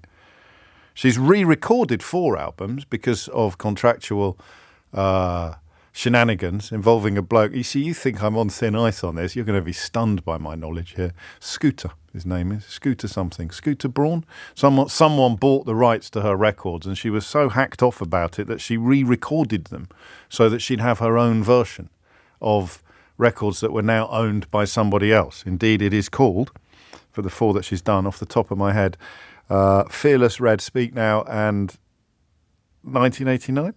4 Taylor's versions currently out there. So for a young woman who has released that number of our just 10 albums with one on the way, what on earth explains this extraordinary phenomenon? This extraordinary phenomenon. How are we going to do this? Because I know and I don't know. I'm a 52-year-old man. That may be part of the problem here. So I know and I don't know. I know that she's an extraordinary talent who has defied all preconceptions about pop music in general, genre-based music in particular. I think when folklore came out, the confidence, the musical confidence, which was only enhanced with Evermore, was, extraordinary. So her talent probably wasn't absolutely front and centre in 2006 when her first LP, does anyone say LP anymore? What do you say? Album was released. But this isn't just about the music. In Australia, they've just started a course, a symposium. It's called the Swift Posium, and it is at Melbourne University, where they're going to explore her status as a sort of cultural behemoth. There are proper academics queuing up to offer thoughts on why her popularity appears to be unique. Time magazine made her Person of the Year in 2023. And there is currently no sign of this bizarre level of international fame diminishing or diluting in any way. Listen, if her boyfriend is an American football player, and if you're American, you would have known who he was and you'd have known all about him before. But the level of renown that has come to Travis Kelce as a consequence of him going out with Taylor Swift, people are claiming she might swing the next election in America. That if she throws her full weight against Donald Trump and behind either Joe Biden or perhaps somebody else, that she could actually motivate and mobilize enough American young people to affect the result of the election. So as soon as, and you can tell people they're genuinely considering that possibility by the fact that she's now got QAnon conspiracies all of her very own. And yet I don't want to say just a pop star. That would be like saying John Lennon and Paul McCartney were just pop stars, or Elvis Presley was just a pop star. But and I suppose Beyonce would be the only artist in the 21st century to merit a comparison in terms of scale and impact. But for my money, she's bigger than all of them in the current climate, in the current world.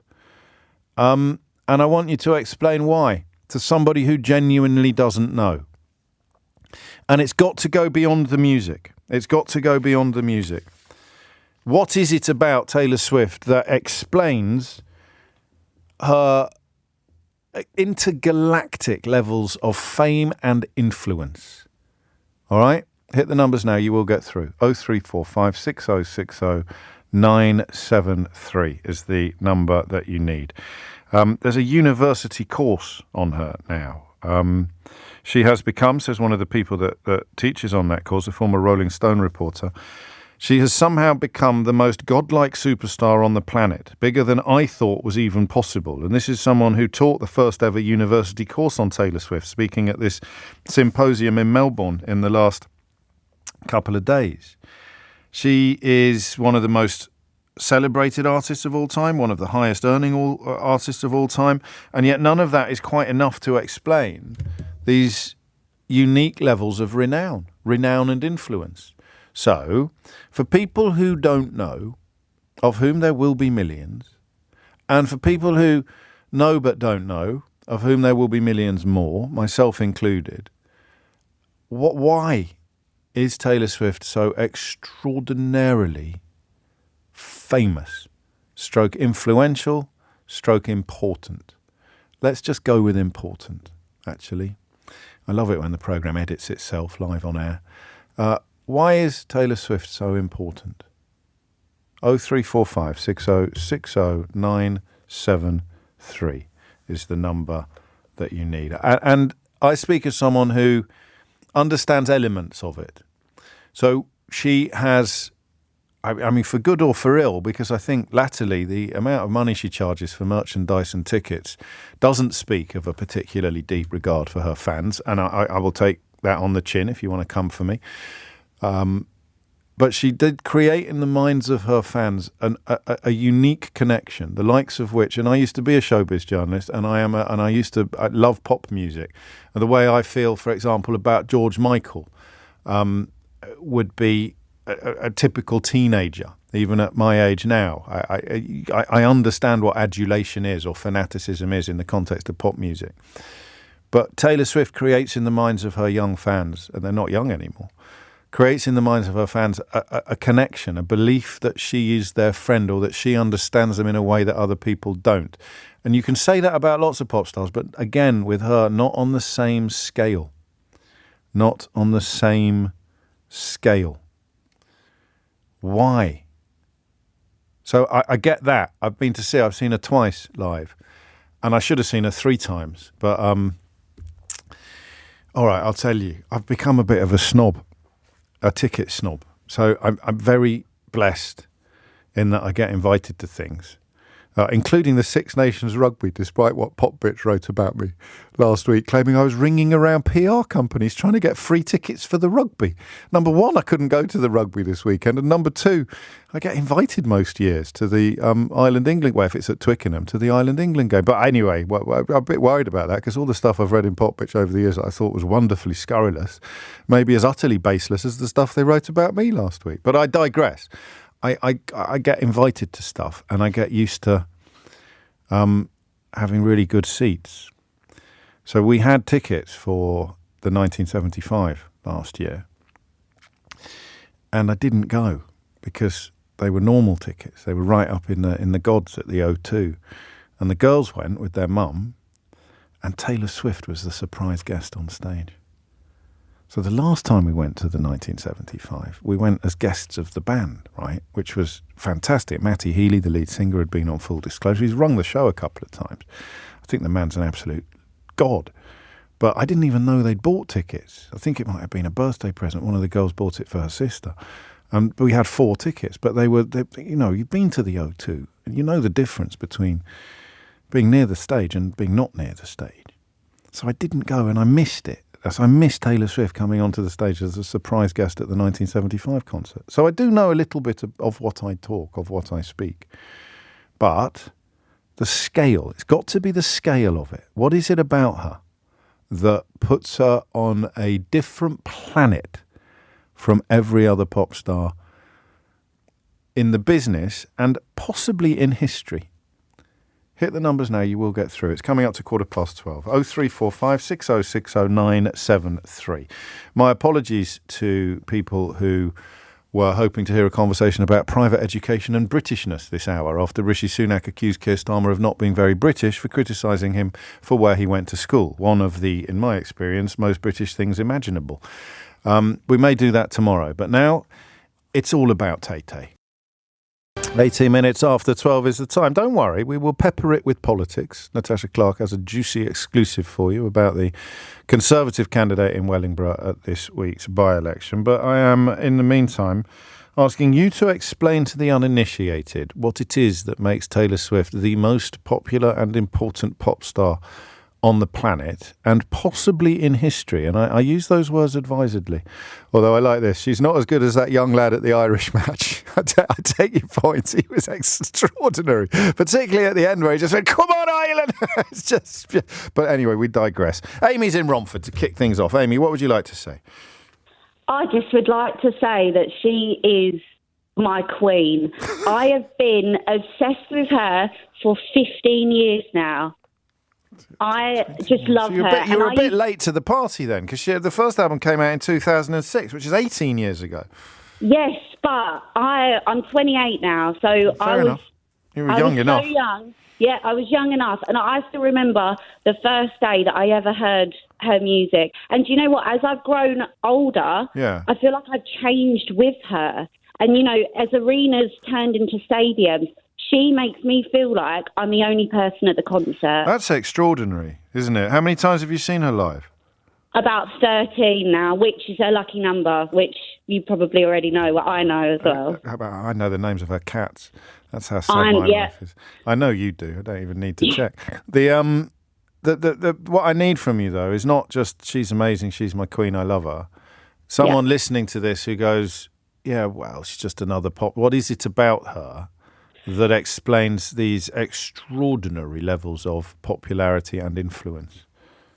I think she's not like any other singer out there. You know, she doesn't try to be someone she's not. And actually, she's quite dorky. She's quite quirky. You know, she does suffer with, you know, sort of anxiety when she's out around a lot of people. Like, you can see that in some of the way that she moves. And I just feel like that's really relatable. And following someone like that makes me feel part of something. That's really interesting. So if I look at other artists, they are brilliant, but they're always performing. Yeah, and I feel like she's real. You think that when you watch her, although she is clearly performing, that it's not artifice. It's as if her authenticity is on stage, as opposed to her game face or her showbiz face. And that because what I'm interested in, particularly as a father of teenagers who think that she's the absolute bee's knees, is that connection. Can you have that connection with somebody who is almost like a showbiz creation, a wonderful showman or woman, but not so that, which partly explains why the music changed latterly, didn't it? And it just went so much more mellow and contemplative and introspective. I'll read you something, Amy, and then tell me what you think about it. So this is from Carl, who's in Liverpool. It says, my daughter idolises her. You could pick a much worse example, but listen to his list. He's given it some thought. She has progressed beyond their expectations, meaning the music industry. She isn't overtly sexualized. She's not married at 35. She's the man in any relationship. She is accessible. She hasn't conformed to boomer or Generation X expectations.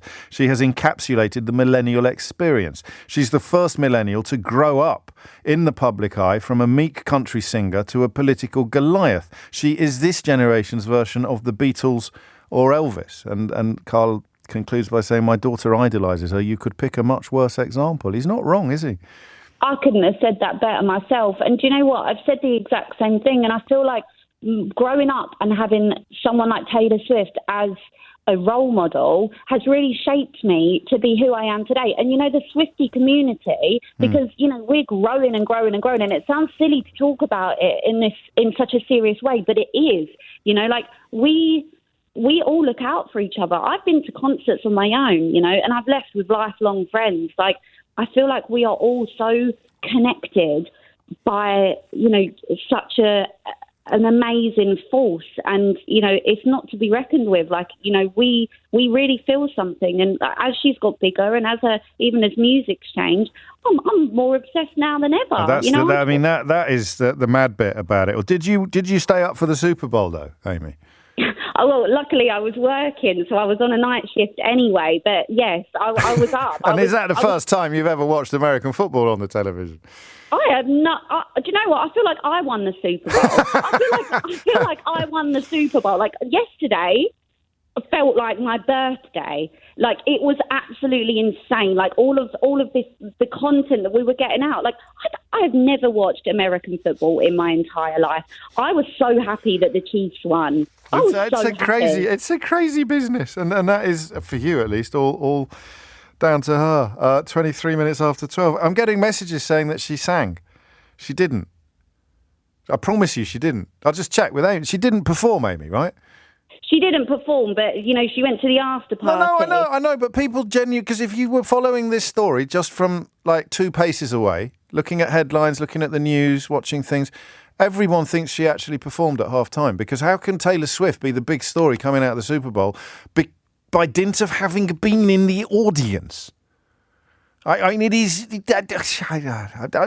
not having a scrap today, so you can, of course, you can dispute the conclusion. There's absolutely no way Taylor is the most important pop star in history. I didn't say important. I don't think popular. Absolutely ludicrous. Even from a fame perspective, she's not as well known compared to the Beatles or Elvis, as there simply isn't the same cultural ubiquity as there used to be anymore. My grandma has no idea who she is. Everyone knew who the Beatles were and could sing their songs back to you. Well, that's not true. Wasn't there a High Court judge who famously said, "What is the Beatles?" I may have invented that. And equally, your grandma wasn't around. There was no social media when the Beatles and Elvis were around. You didn't have that connection in the way that you perhaps do with famous people today. Amy, thank you. It's a beautiful contribution. Oscar's in Godalming. Oscar, what do you think? Oh, hello there, James. Right, I can finally put my 3 years of popular music production studies at university to good use here. Fantastic. Finally, I've got a use for it. Fantastic. Brilliant. Right, fantastic. Right, so first up, I'm in very few bands. We cover 4 of her songs across 2 of them because they have such a resonance with people. Yeah. In terms of her origins... Never Getting Back Together is one of them. Yeah, exactly, yeah. Well, I'll tell you what it is. It's the medley she did at the Grammy Awards thing. It just works perfectly. Yeah, solid 6 minutes. It was a very solid 6 minutes. Love Story is a lot of people's first dances, especially with millennial weddings. I can tell you that now. Yeah, and also she's come from the Americana country western thing. That often has an authenticity to it. So even if she's gone from that to going into the pop world, she's brought that authenticity back with her. She is quite modest. She doesn't dress up overtly sexually on stage. Does that matter? Does that? I mean, she does sometimes, mate. I've seen her in sort of what look like her. She's wearing her swimmers with some tights. So yeah, all right, overtly then. I think it's not. I would say that it's a dress, but it's not overt. It's not pushed in. She could be in the gym. She could be in the gym rather than a lap dancing club. Exactly, yeah. Okay. And she's got that. She's got control of her own back catalogue, as you mentioned earlier. That is something that when you go and do, I want to do the songs my way or the highway. Now I have the opportunity. That really speaks of power, especially to women, as a thing. Go, no, I did it your way first. I'm now going to do it my way. I could be, turning into a bit of a Swiftie from the way I'm defending it. But no, it's good that you are, because again, you can read too much into this stuff, but I'm a great believer that you should treat popular culture with the same reverence that you treat culture from the past. And I think that's a form of postmodernism. But what you're describing is someone who has taken control of her own destiny, which in the music industry is close to unique. Even the biggest names that we can think of, Elvis and Colonel, what's his chops? I always want to say Colonel Sanders. Colonel Parker, Tom Parker, not Colonel Sanders. He's the chicken bloke. Although they didn't dress dissimilarly. So she really does seem to have been in complete control of her destiny from a very, very early stage. And that's empowering to people watching. Exactly. And there is another element to this, which I've noticed recently. I do follow a lot of American politics because she is becoming this, what one might describe as all-powerful entity just in people's minds, in people's hearts. She's connected to somebody who is then connected to the Super Bowl, which is the American pastime. Now, you think of the influence that she's had. By the way, sub-note, it should be noted that very recently she actually went on a drive to get people registered to vote, and I think overnight, because of what she did on her Twitter or social media, 30,000 enrolments in all under the age of 30 or 25 within, I think, the next day. They're frightened of her. They're frightened of her. They are frightened of her. The Trump side, the Republican side, is frightened of her because also I think they look at her, coming from the country western, she's a white girl. She's, she's been sort of demure in the past. She's from that Americana countryside. She's got influence. Now, you imagine how scared if she suddenly went... Exactly, she's the girl next door. You imagine how scared that, let's be honest, the pure 30-something% of American voters who will go by Trump or Republican politics no matter what, if she comes out and gets the floating voters and probably says, I would just go for Biden or I would vote Democrat down the line. Don't vote for this guy. Did you see the footage? Did you see the footage of her speaking to her manager and her dad about her determination to say something about her determination? I didn't. I was away with the fairies that night. I can't believe it. It should have been in your degree studies. But it was an extraordinary thing where they were urging her just to stay out of politics. And she was adamant that she felt a sense of duty to get involved. It may have been that time when she drove that surge in voter registration, sending people to the vote.org website, or it may have been something else. But her dad and her manager were both discouraging her from doing it, partly because of some of the points Oscar's just raised. Her background could be perceived, she could be alienating some of her fan base by being a Democrat or by offering up support for politicians. And yet, I think that I'm getting this. This is brilliant.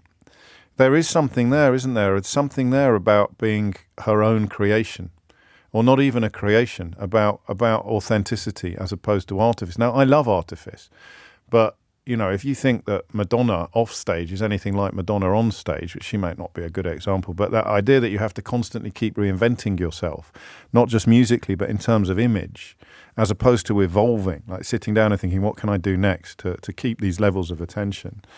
I think she's almost an antidote to that approach. It's coming up to 12:30. A little bit of politics for you next. A frankly staggering story about one of the candidates in the Wellingborough by-election, which is due on Thursday, that I think in a normal world would be attracting at least some of the heat away from Rochdale at the moment. But as I never tire of telling you, in fact, I've written a whole blooming book about it, we do not live in a normal world. Amelia Cox is here now with your headlines. It is 12:34. You are listening to James O'Brien on LBC. There is, of course, a by-election in Wellingborough on Thursday. The one in Rochdale is on February the 29th. Did you know that? Yeah, leap year. Tasha Clark is here, our political editor. How many by-elections have been fought historically on February the 29th? I don't know. That's one for the pub quizzes, isn't it? Is it the first ever by-election on February the 29th? I've got a man that might know that. When would it last have been on a Thursday? When would it last? When would February the 29th have fallen on a Thursday? So what we once every 4 years is a... For a leap year it is, but it's on a Thursday. Then a 7 to 1 times a 4 to 1, so every 28 years maybe? Could it have ever happened? Could you tell that I got an E in my AO level statistics? or have I? So let me remind people why can I do this? Why Peter Bone is not running in Wellingborough on Thursday. Which we should actually start with talking about, because it is very linked to the story and it is relevant. So allegation 1, and these were all found.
To be proved by a Commons Committee report into Peter Bone.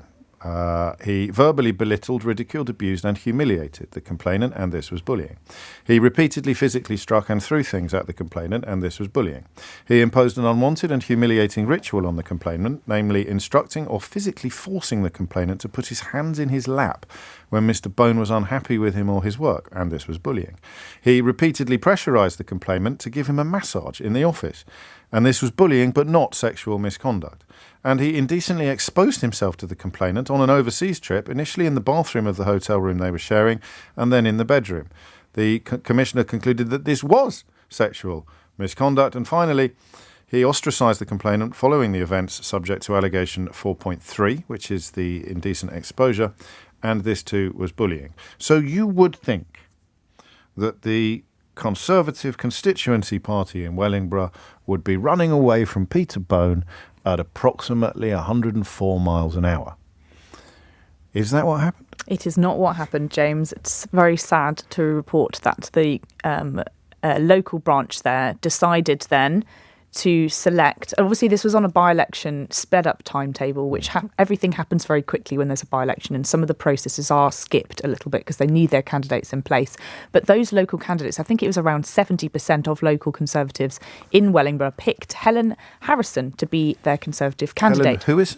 Helen Harrison is the partner of Mr. Peter Bone. But he used MP. to stand up in the House of Commons all the time talking about Mrs. Bone. That was his previous partner. Right, so he's left Mrs. Peter Bone. He's no longer with Mrs. Bone. And he's moved on to Helen Harrison, who has been appointed the Conservative candidate for the by-election caused by the suspension of Peter Bone. She is, that's right.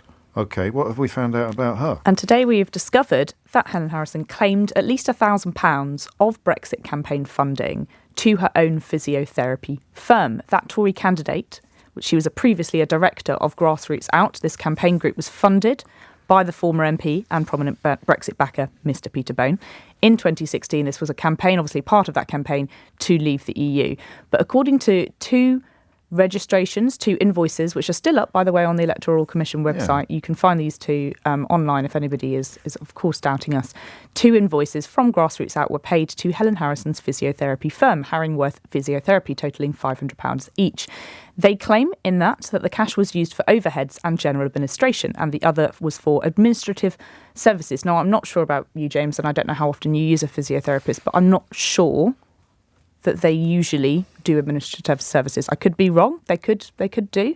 But yes, both the Conservative Party and Miss Harrison declined to comment on this story. So I think we are at a bit of a loss, a bit of an end, a bit of a mystery as to what that cash was for and how it ended up in the hands of the director for that campaign. And obviously she wants to be a Tory MP in Wellingborough. She's fighting for the Conservative Party to replace her partner, Mr. Bone, after that damning report that we discussed last year found him guilty of bullying staff. Mr. Bone, important to stress, denies all of those allegations, but the Commons did find him guilty and he was suspended from the Commons for 6 weeks. His constituents then had a recall petition. They chose to boot him out of his seat. He currently has an 18,000 seat majority, however. I also just wanted to play you a quick clip because LBC, aka myself, quizzed Rishi Sunak on why Mr. Bone's partner had been picked for this selection, and he pointedly declined when I asked him whether he was proud of this candidate. Candidate selection is done locally, so local members in a given area will choose their candidate. That's how it works in our party. It's right that when we say we believe in empowering people locally, I really believe in that. That's how we do it in our party. And same with all by-elections, right? Of course I want to win all by-elections, and the message I would say to all the people in Wellingborough is the same as the message that I said to all of you today. We had a difficult year last year, but we have made progress. The country's pointing in the right direction, and the choice now is to stick with the plan because it is starting to deliver the long-term change that our country needs. I just note, I think, because I should, that the story unfolding in Rochdale is evidence that the Labour Party is failing to shrug off the anti-Semitism that plagued it during Jeremy Corbyn's leadership. But the situation in Wellingborough is entirely down to the fact that local associations choose the candidates, which is also true in It is. It's true. It's true of all of them. And yeah, we won't. Oh, quite a strange example of double standards once again.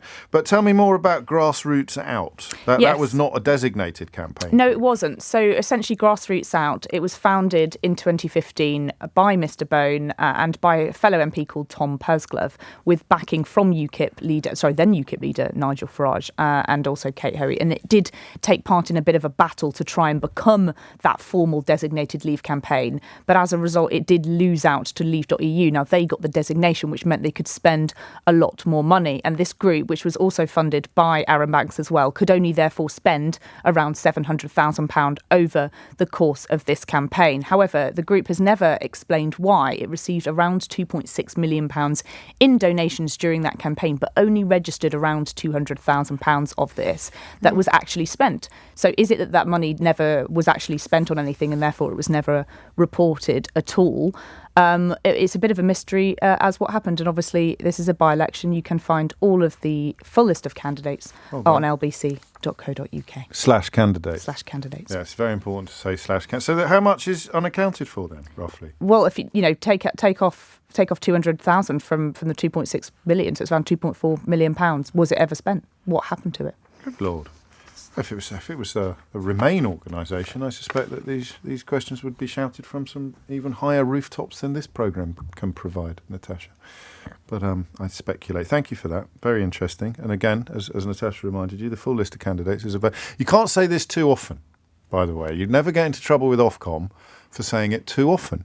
But if you don't say it often enough, they could come down on you like a ton of bricks. Although it is unlikely in the current climate that they would do so.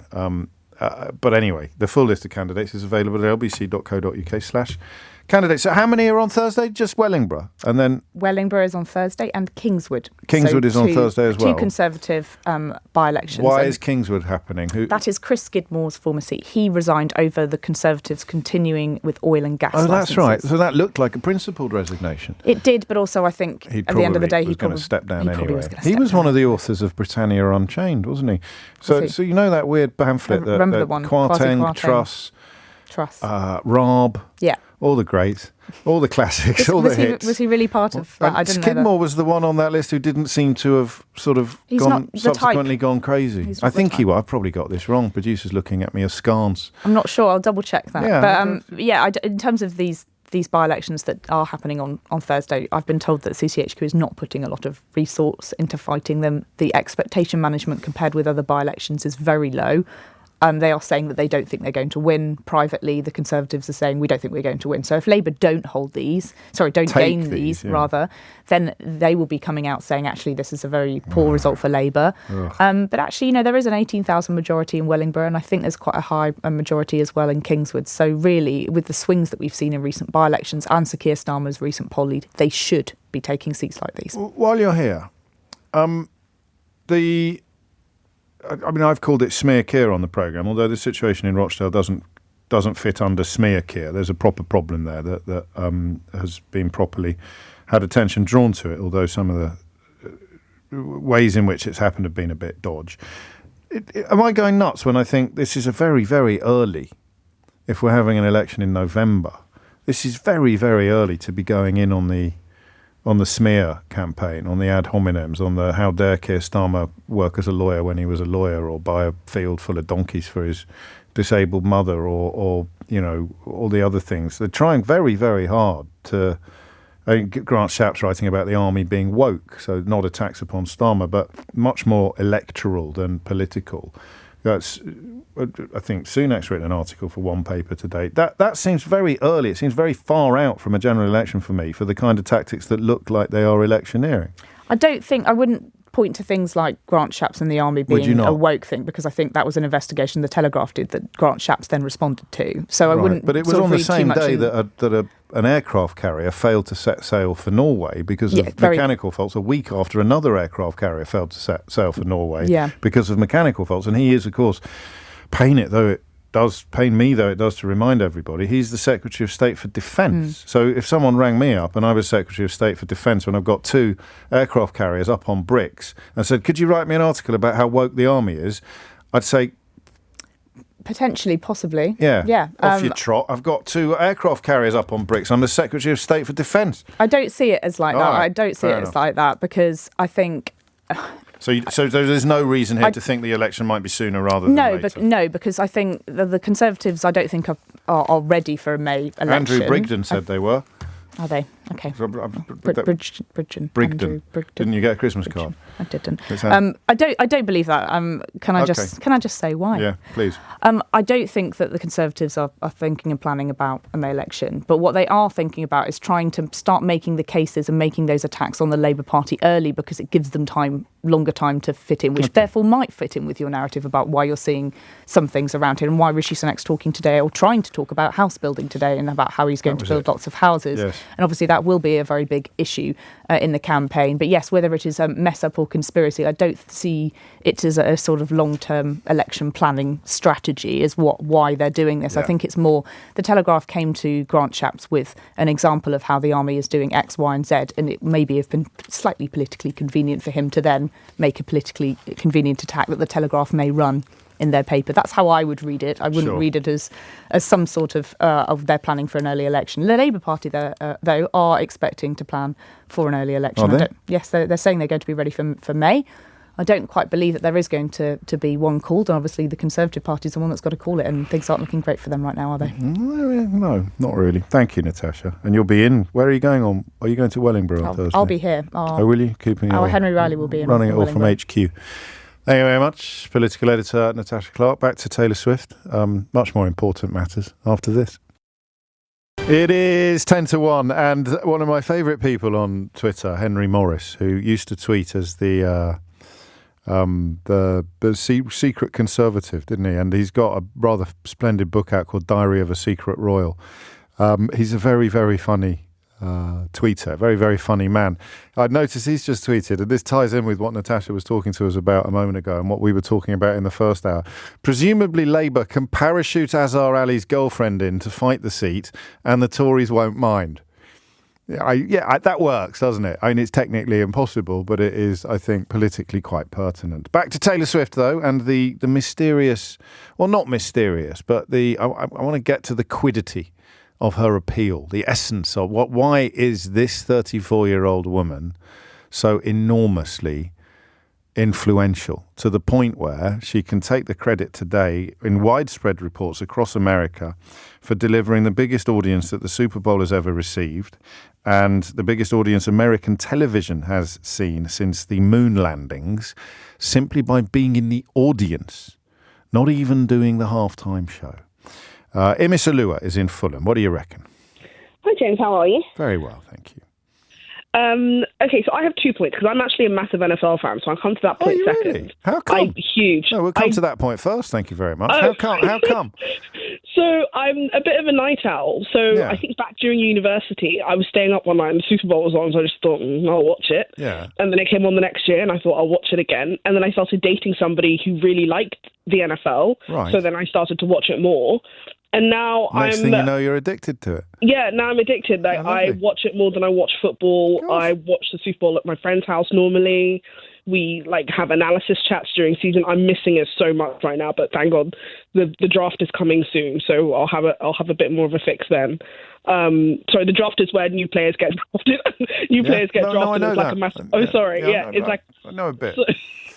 So I think what's really done it for the NFL this season is the NFL kind of has like a base number of viewers, but it's actually quite hard to get new people in because it's actually quite a complicated game. It is. It's very hard to know what's going on, as I said at the outset.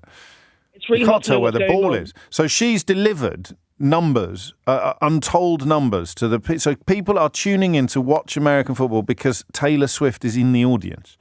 Yeah. Wow. So essentially and the NFL, the social media team needs a raise because every time the Chiefs played and she was there, they do the stats. So Travis Kelce during the regular season played better when she was in the audience than when he wasn't. Oh, how and funny. They would put that all over Instagram. They put it all over Twitter. I didn't know that. Oh, that's hilarious. I just suppose we probably shouldn't mention the prospect of them breaking up and her writing an album about what a wrongany is, because that, I think, is the fate of almost every other fella she's ever been out with. But I digress slightly. What about her appeal then, if you would? For her, I genuinely think that her demographic is lucky. Well, not lucky enough. Her demographic looks like her. So if you're kind of a white woman of a certain age, and like previous callers have said, you've grown up with her, it's easy for you to relate. Yeah, she looks like me, she's cute, she's quirky, she's all this kind of stuff. Yeah. But if I were to look at the demographic of her followers, I don't see anybody that looks like me. Diversity is not a massive thing that I see in her followers, and that's fine. That's absolutely fine. Where is diversity very? Because I've been on the road a little bit, and some of my audiences weren't very diverse, which was actually commented on by some of the people of colour in the audience. And I mean, there's obviously nothing I can do about it, but where do we see properly diverse audiences? For white artists, because Beyonce has an incredibly diverse audience, but she's come under criticism in the past, hasn't she, for not being authentically black enough. So who's a white artist with a very diverse audience? I cannot lie to you, I don't really see many of them. No, that's interesting. I don't really see many of them because it's it's a horrible truth. But sometimes when somebody doesn't look like you, and it's not the Beyonce way, so it's not a black woman and everybody doesn't look like her. Sure. There's diversity there. It's a white woman. There are just certain things that you're never going to understand. Like, I was never going to be one of those people that saw her with Western boots and curly blonde hair and like a guitar and think, oh yeah, that's cool. That speaks to me. Oh. That would never. I was just never into her music. It was never going to happen. What? But I was. It just was never me. It was never me. Well, even the later stuff. No. Oh. No. No. She right. I mean, the stuff that she does now that's narrative driven. The ones about collaborating on a murder of a domestic violence abuser. These are songs for the ages. No, I get it. For people that listen to her, I completely love it. For you, Eminem, yes, but you could also argue. Oh, this is going to sound. I'm trying to find the best way to say this. Eminem makes music in a genre where everybody is. Well, the majority of people are black, and hip hop is one of the best-selling genres. Hip hop is a bit of an outlier, exactly. isn't it, in the great and scheme also of he's things. from Detroit, so can you see Vanilla that Ice. It's not? Oh, James, don't do that. Sorry. Do you know I met Eminem? Have I ever told you this? Did you? Yeah. Was it good? It was pretty mad. It was just before he'd blown up in America, but he hadn't released the first album here yet. And I can't remember how, but I persuaded his PRs to give the first UK interview to the Sunday Express. No way. And me and Eminem hung out at his hotel in Kensington, and then we did the photo shoot in Kensington Gardens. And it involved. I was basically holding the photographer's bag. I think he had Kim with him and a couple of like entourage and management. And the photographer, he was so self-effacing.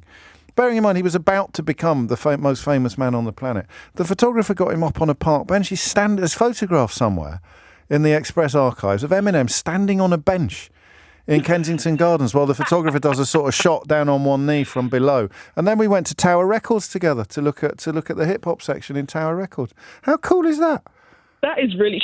Are you hip hop head? I have my moments, but don't test me. I mean, certainly back then I was the more sort of. Well, no, we won't go into too much detail. But I'd forgotten about that. I've got the tape of that interview somewhere. I should get it digitised. You really should. You need to find the picture and post it. Well, I'm not in it, but Eminem is. I think I might be one shot where I'm in the background holding his bag or something. That was a crazy time. Imisalua, it's always a pleasure. Sometimes it's a pleasure and a surprise at the ground that we cover. I think that's probably it for Taylor Swift. Apologies to James and to Kieran, to Archie and to Ed, to Martin and Jason. We'll be back tomorrow at 10 o'clock. If you've missed any of today's show, you know what to do. All of LBC's programmes are available on Global Player. It's a rather splendid app that you can download for free and can also pause and rewind live radio. Do you know, I just glanced at the clock. I'm going to be early for the first time ever. Have you got any material prepared? I have things I want to say to you. Okay. Yeah. All right, download it now. What? You just said that quite sternly. I'm worried now. Download it now for free from your app store or head to globalplayer.com. Coming up at 4, it's Tom Swarbrick, but now on LBC, it's time for Sheila Fogarty. That's just my resting narc face. Have you, though, ever been described by Stormzy as Stormzy's G? No. No, well, you see. I was very jealous of that. I think I've out-cooled you. Yeah, you have. It's the only day I've ever been cool, by the way. I was very jealous of that. But anyway. And the day I got tweets from old friends at the Beeb saying to me, you're on the main stage at Glastonbury with Stormzy. What's going on? I said, I'm not. I'm at home watching probably Casualty or something with my mom. And he used footage of the interview at LBC in this studio that I did with him. He used the LBC footage in the background. So that's my claim to fame. Main stage, Glastonbury. I think when Stormzy was putting the boot into this radio station, I don't think he meant us. No, he attacked my programme personally and me personally before he'd met me. You then put him straight. And I said, are we friends now? And he said, we'll see. I love that. That's a story. Flipping it. I know. He mentions the programme in one of the songs. I heard that, but I didn't realise it was you. It was me. Good Lord. I presumed it was one of our colleagues. Well, you live and learn. But I'm his G now, so it's all okay. It's all okay. Yeah, you win. I I knew it. That wasn't stern at all. It was just me being deeply competitive. I'm amazed. I can't believe I wasn't paying more attention at the time. Deeply competitive. Thanks, James. Thanks, James. Thanks, James. Thanks, James. Thanks, James. Thanks, James. Thanks, James. Thanks, James. Thanks, James. Thanks, James. Thanks, James. Thanks, James. Thanks, James. Thanks,